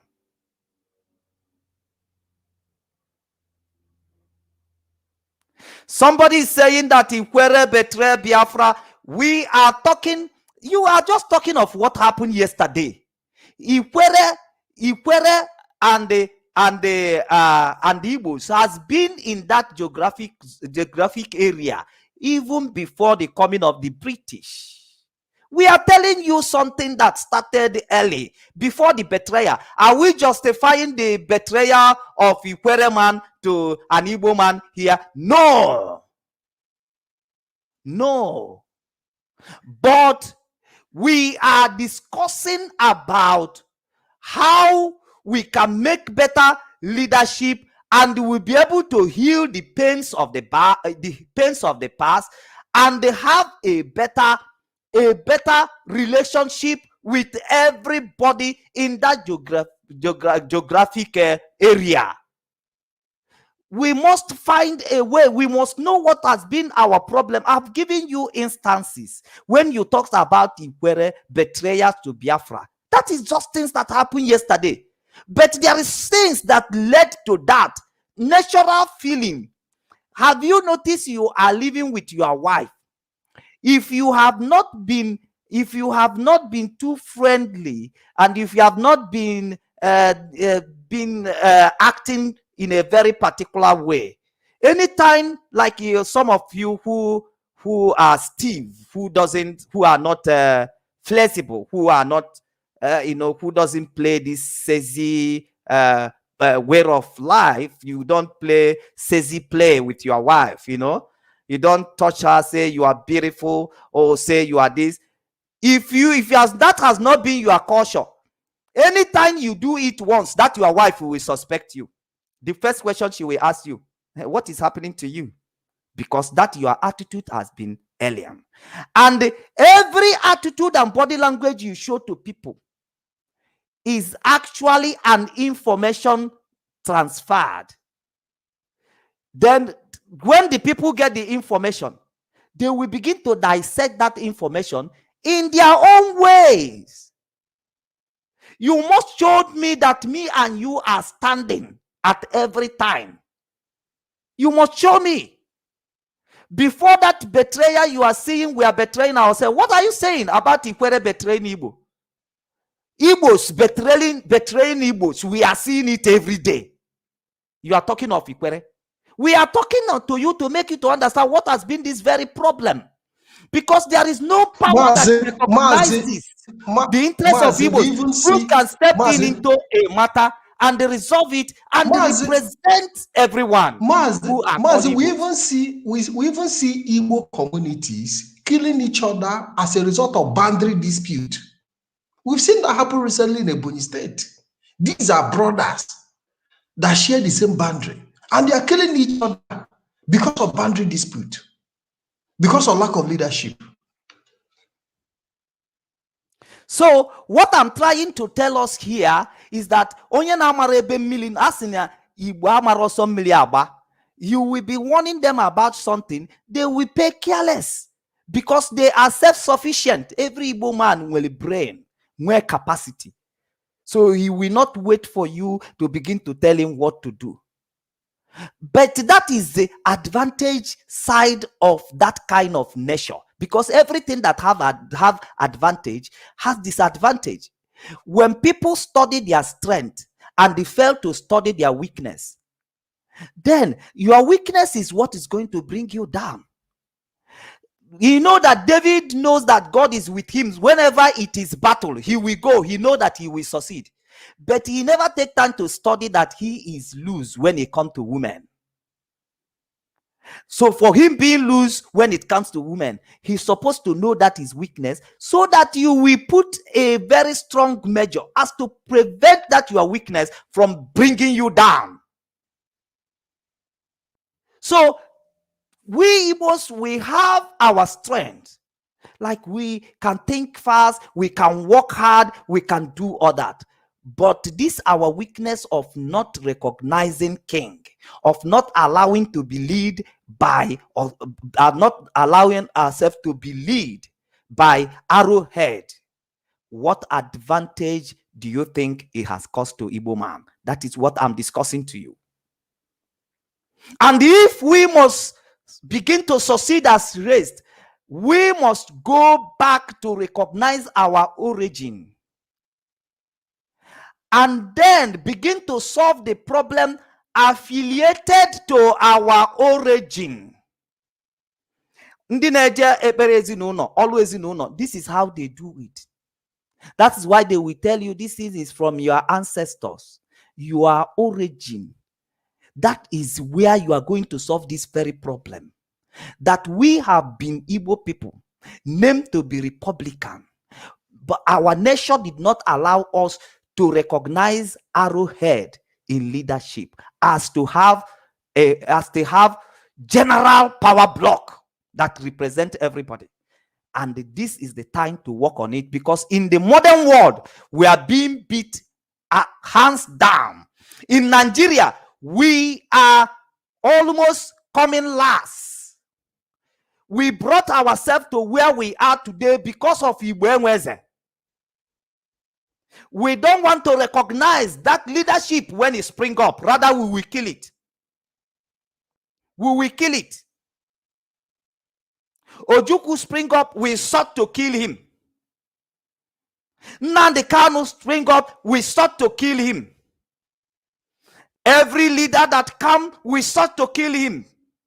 We sought to kill them because we don't want to resolve it. Still, it's still the problem we are having. Yorubas, they enjoy in Nigeria free education. And that is the reason for the advancement of Yorubas today.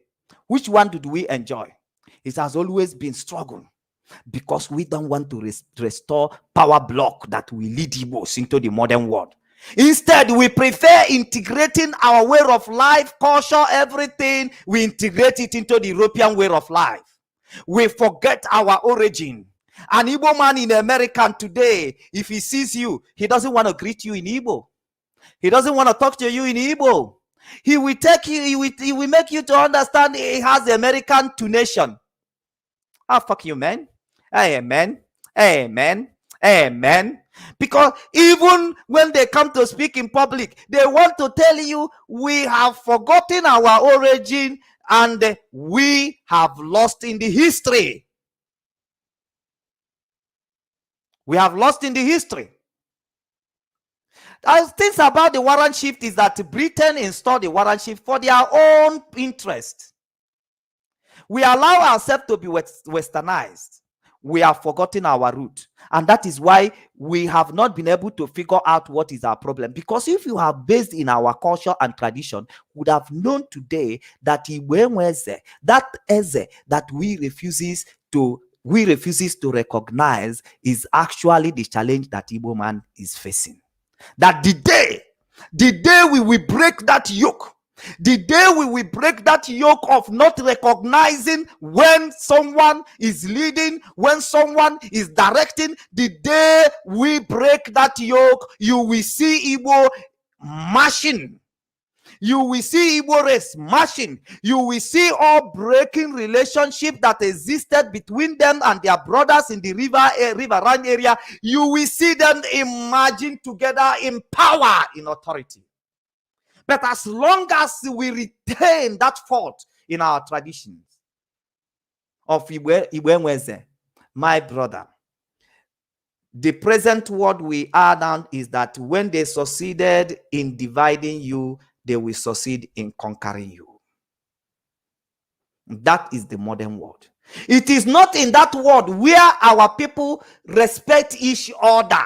Nobody respects you today. What they see today is that the strong seem to overcome the weak, seem to conquer the weak. And that is what is the Fulanis are doing. They have come to our community. You will see this Igbo leader in this side, yamming this one way, yamming this one. They are catching fun. Fulanis are catching fun with such an activity because you are divided in your little communities. You are divided in your little communities. While the modern world today now require the power block,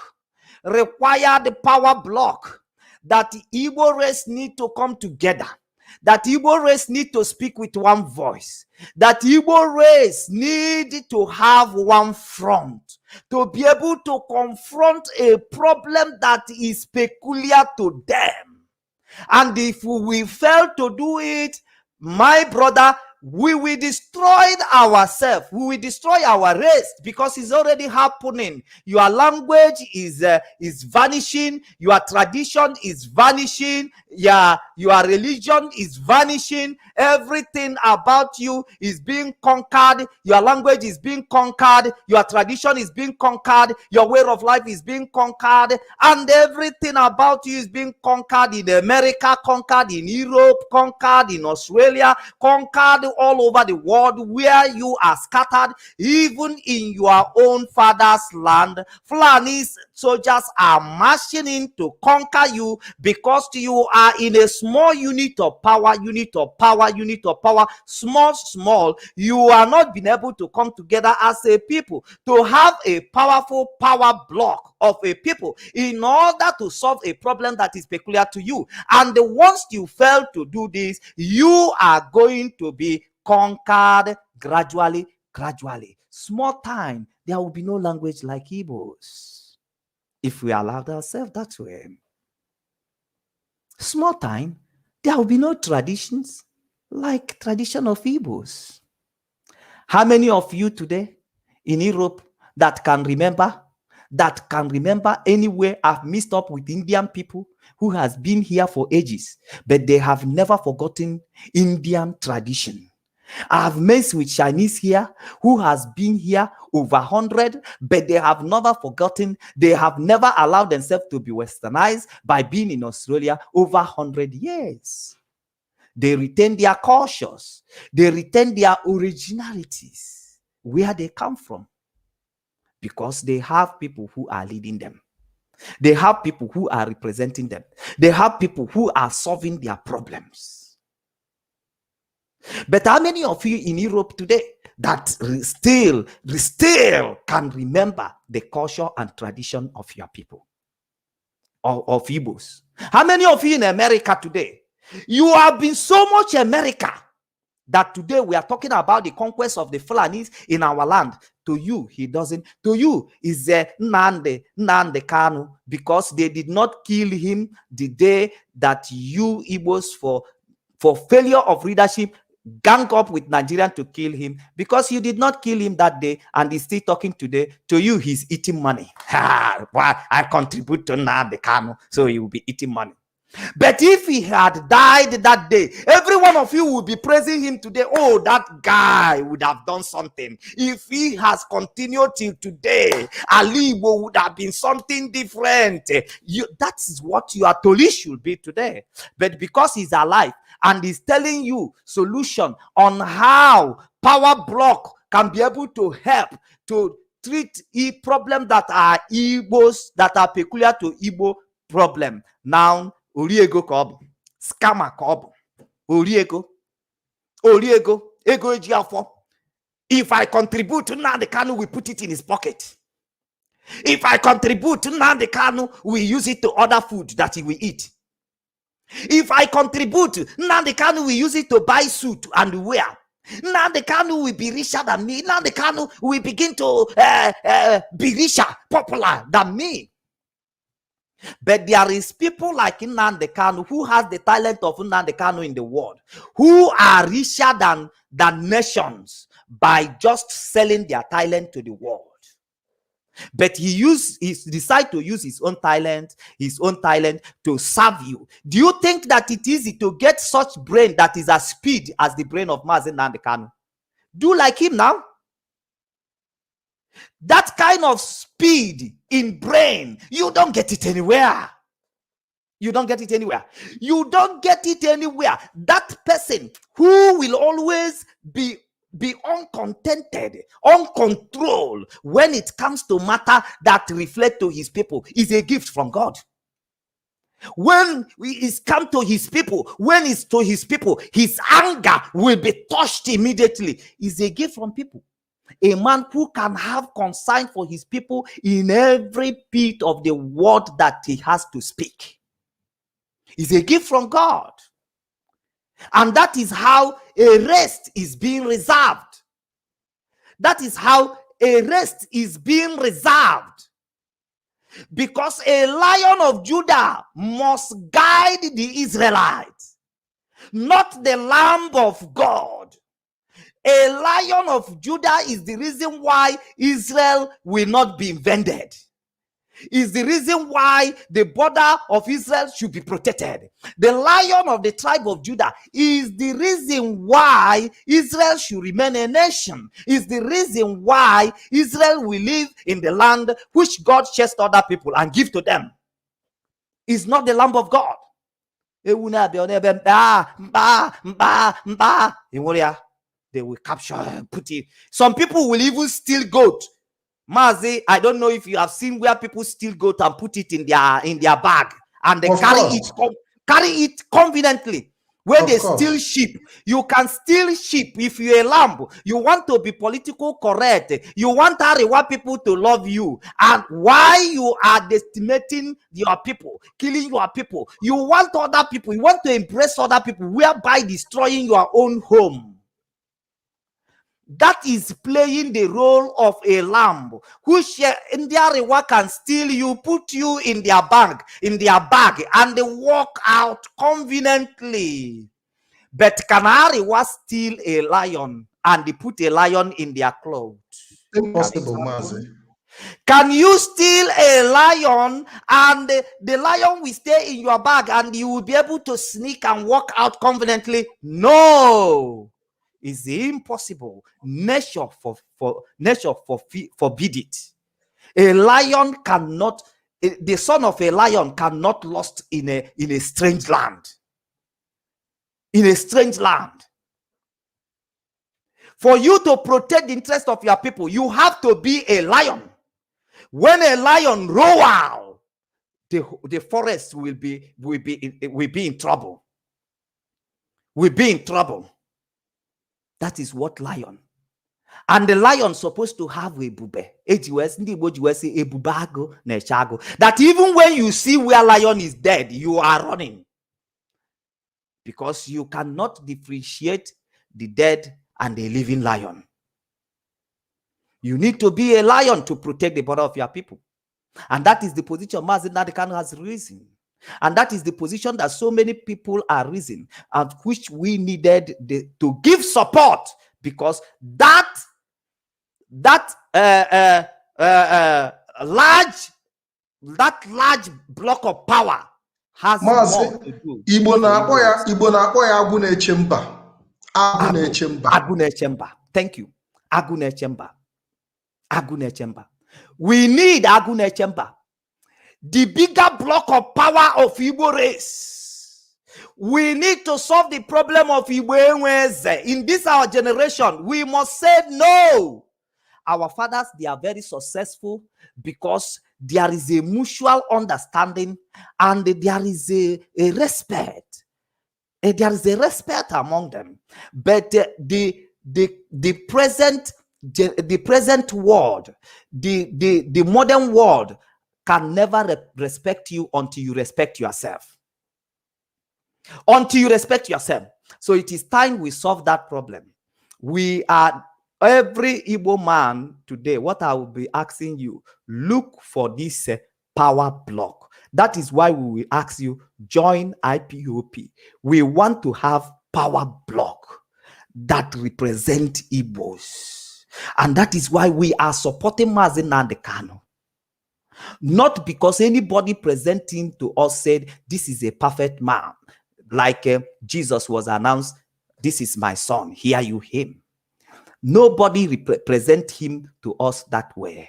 But we identified him Mazi, because he marched. Neither did he present himself as a perfect man. Neither did he in any time present himself as a perfect man. Now we are not supporting him for the interest of he is a perfect man or he's not a perfect man, or because he's in Nnamdi Kanu. But we are supporting Mazi Nnamdi Kanu because of the problem that Igbo need to solve. We need to solve this problem so that we can be able to reconcile all the relationship that we have broken, all our broken relationship. So we can be able to reconcile it. You must recognize that power, not that person, not that individual. You must recognize that power.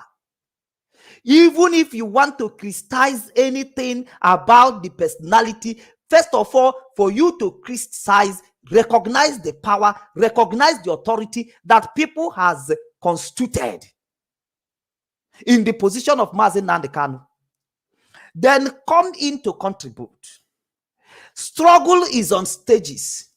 What we should be doing, ndị Igbo si na adeji ihe ga-ekpe azụ butie ụzọ, agaji ihe ga-ebu ụzọ bete azụ.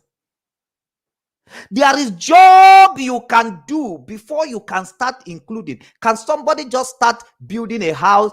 You want to lay foundation. Before you lay foundation, you start putting door and windows. Where is those windows and doors going to face?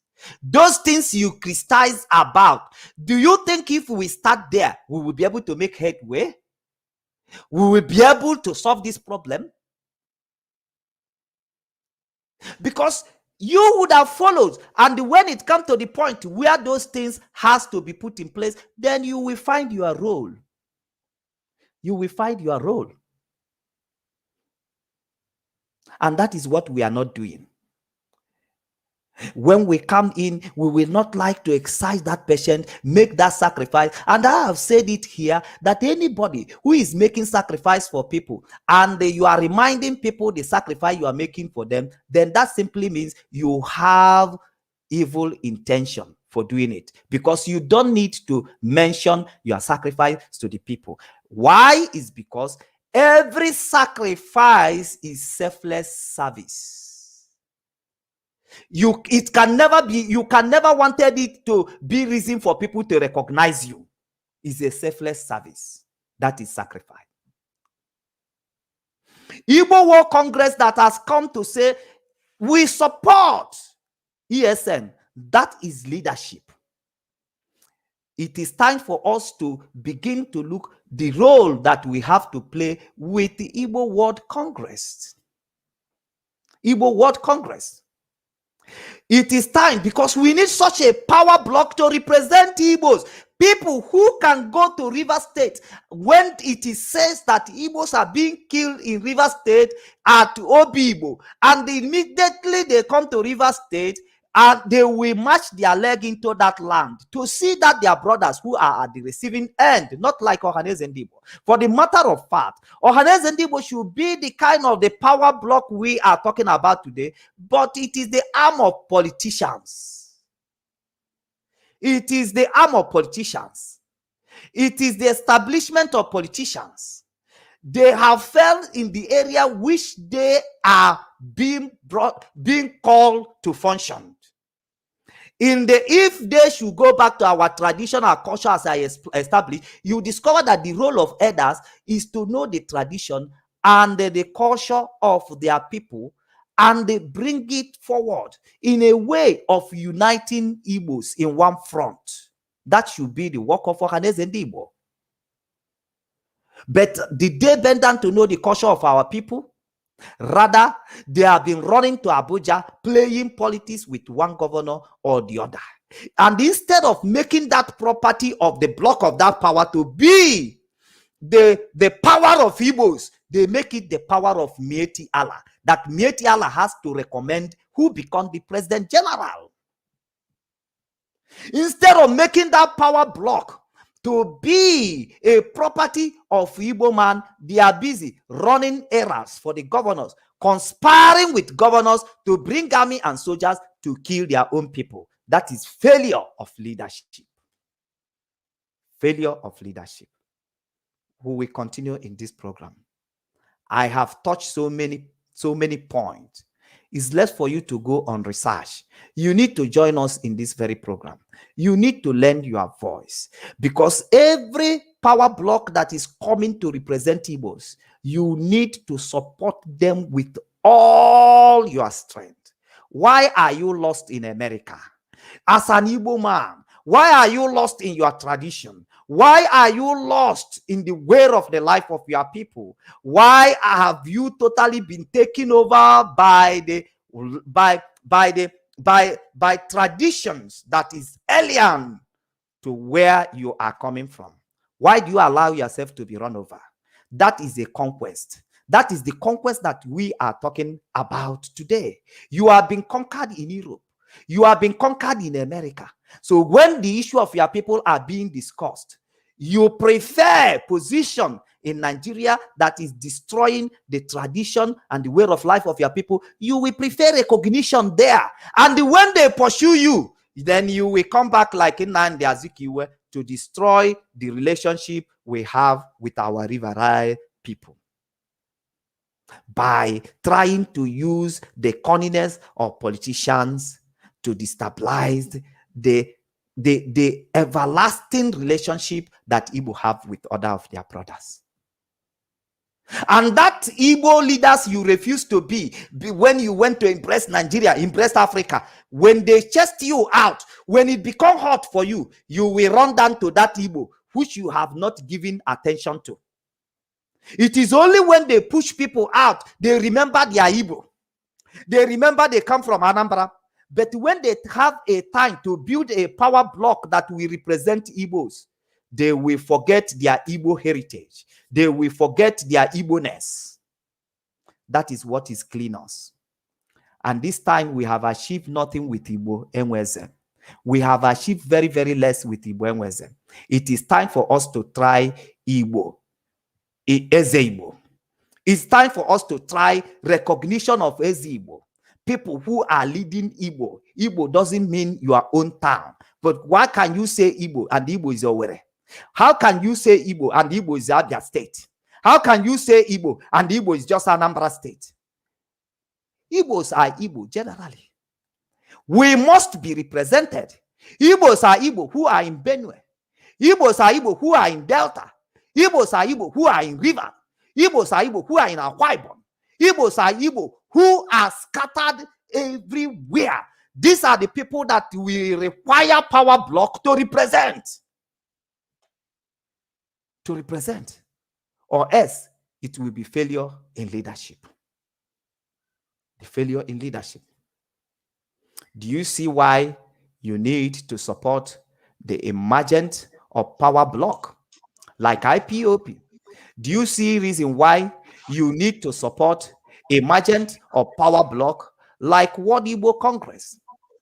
Do you see why you have to disown Ohaneze Ndi Igbo? Because they have refused to represent you. There is nothing you can see that since they come in till now that they have adjusted about Igbo land. It has no achievement whatsoever. It has gotten to worst. We are being swallowed. Our tradition are being swallowed. Our everything we represent as Igbos are being swallowed. Just because there was no people to make innovation to the way that we are being governed, the way we are being led. No people to make innovation. No people to bring it forward. No people to bring it to the present modern generation. And we are decaying. I say just imagine Uchemofo. Just imagine Obidi Obienu. They now turn to foul. If you are gathering, they will be using leg to scatter. They have never thought that this power block is very, very important. And that is why no matter what the Fulani does, their power block will protect them, will shield them. Because it is somebody who is going to take pain for peace to reign. It is somebody who is going to submit his right for peace to reign. Why can't you be the one to make that huge sacrifice, that a greater love than no one than this, that a friend lay down his life for the sake of his friend? Why should Christ be the one to die for your sin? And you who committed the sin, it is the person he has to die for, so that you will reign in righteousness. What a great sacrifice. That somebody, it is hard to see people to die for the righteous people, but Jesus died for wicked people. He died for sinners, so that sinners can reign in righteousness, so that sinners can have justification, so that sinners can be set free from the impending dangers and punishment that is placed for them. He laid down his life. A righteous man who's supposed to be the one enjoy life, and the law allowed the wicked people to suffer for the consequences of their sin. Rather, he preferred himself to be the one to die in the place of a righteous, a sinful man, so that a sinful man will have an opportunity to reign in righteousness. What a great sacrifice. And why are people not making it for Igbo nation? Why are you not being the one? Allowed yourself to be run over, allowed yourself to be insulted, allowed yourself to be humiliated for a sacrifice for Igbos to have a power block that can be able to represent Igbos in the modern world we are in today, which we have come to face them with Iwenweze. And he's causing us a problem. And that is why nobody can speak to the governors. They reign there. They do whatever things they want. They don't even have power to call them in order in Igbo land. They don't even have power to challenge them that that this is not the culture of our people. This is not the tradition of our people. And in our land, our tradition and our culture has to be maintained, has to be sustained, because that is what makes us a race as a human being.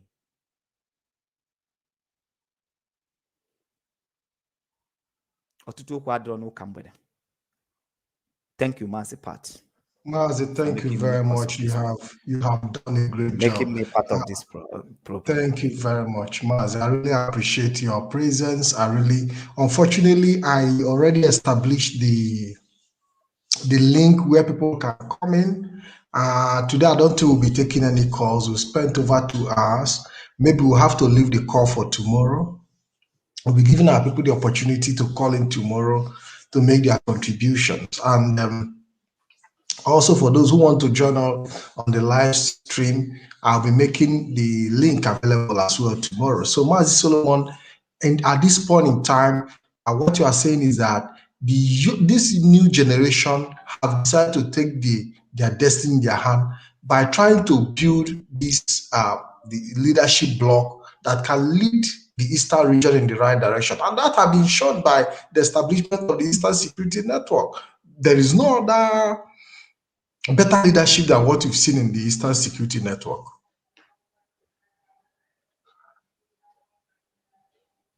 Are you referring to me, Maz? Yes, I'm referring to you. I'm referring to you so that you can close. You can give your closing remark in that direction, because we'll be winding down.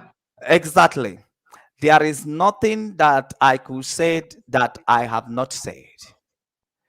Now, as profiling solution to this matter is this: bringing innovation in the way our forefathers has succeeded in governing themselves, finding out the difference between the time they live and the time we are living now, recognizing the challenges that we are facing now that was not there in their own time, will be the ability for us to reason as a human and be able to provide solution to our people. And so many people, Yes, Mazi, we must also recognize that there are some wonderful structures that the Igbos have that also that should also be improved. We've seen the apprenticeship kind of structure that have helped us, So in that capacity, we've seen very good leadership in that direction, but it has to also be improved because every day things are moving in the right direction. Things are improving. We cannot remain at that level. Mabs, I don't know if you understand what I'm saying.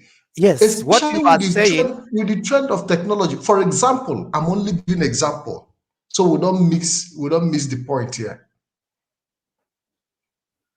Thank you, Mazipat. What you are saying, rather, is the things, the kind of solution that if we succeed in getting this leadership block that lead Igbos, that represent Igbos, that block of power in a collective level, whereby every Igbo person sees himself there, then if we're able to succeed in bringing it, then we'll be able to bring in innovation in every part of Igbo cultural and the traditional way of life. And heritage, yeah. That is where we can be original. We don't have original Igbo today. You see people who are Igbo face, who are Igbo body, but inside of them the inside of them is either Fulani, is either Yoruba, is either European, is either American. That is why they speak with different voice and different languages, because the body is the body of Esau, but the voice is the voice of Jacob. That is the struggle of Igbo man today.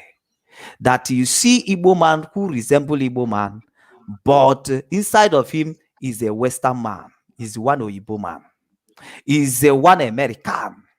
Inside of him is one Asian.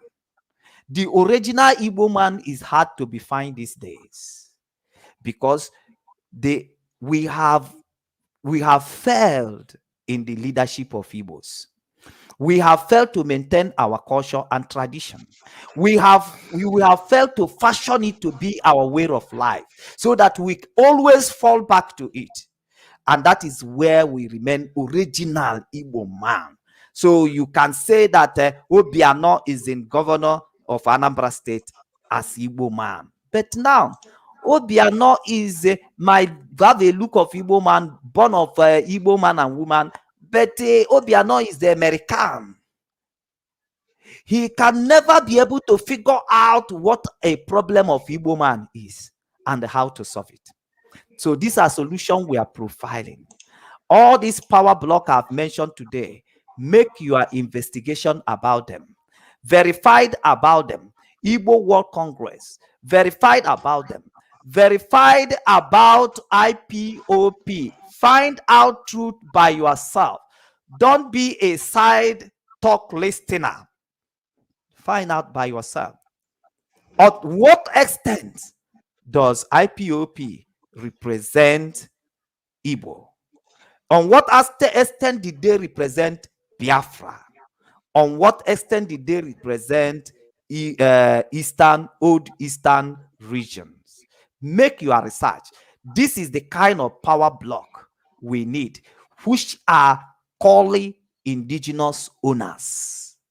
Which are calling indigenous owners. It's not the governors that Nigeria dash you, or Nigeria give to you, or Europe or British give to you. You must look at what Igbos own by themselves. What is they own by themselves? These are the only thing that can represent Igbo. These are the only thing that can represent Biafra. These are the only thing that can represent old Eastern regions. This is the only thing that can represent Ijo, Irobo, Anang, all the clan that surrendered Igbos. This is and also give them the confidence they need to trust. And also give them the confidence, not like a Umagana chameleon leadership of Nigeria. If they see blue, they will turn blue. If they see red, they will turn red. You cannot hold them in the hand. They don't represent Igbos, because everything that is traditional and cautious, they already have stood the test of time. They have already been verified by ancestors. There is nothing contamination in tradition and in the way of the life of the people. There is no contamination. So, and if there be any contamination, it can be ratified, because the tradition of the people are origin. They are origin. They are inherited. So any corruption that slight enter there, it will be verified and be taken out. So we must go back to the way of our people and find a power block that can represent us, that is owned by us. It's not organized Igbo, that is owned by the governor of the state, which is the leader of Nigeria, that is owned by the president of Nigeria. It cannot work. I think this will be my last word in this very program. We have spent quite a long time, unexpected. Very well.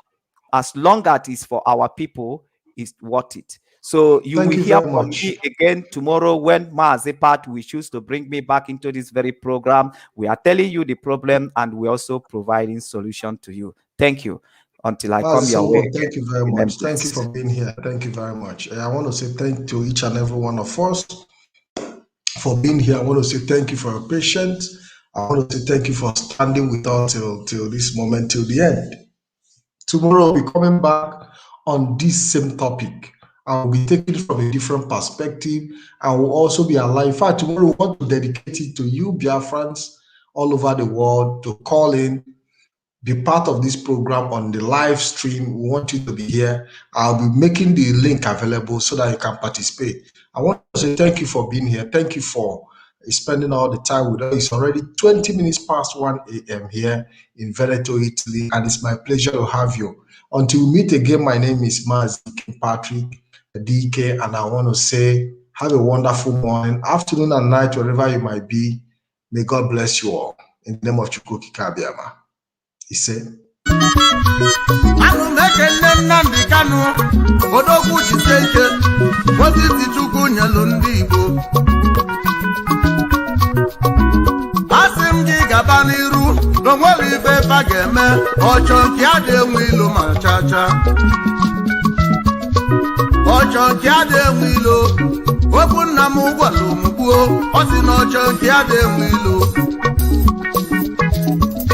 Imana nwata chọba nke ya akpọbi ya ajọ mmadụ mana nke nwa ka nwa na-achọ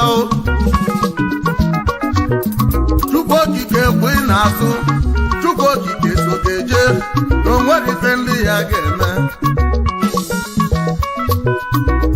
ebe fa na-ebutere gị n'operation python dancing n'onwere ife ọzọ fa ga-eme maka na ọchọ nke adị enwe ilo ụmụ Igbo ka ịchọ ọnụ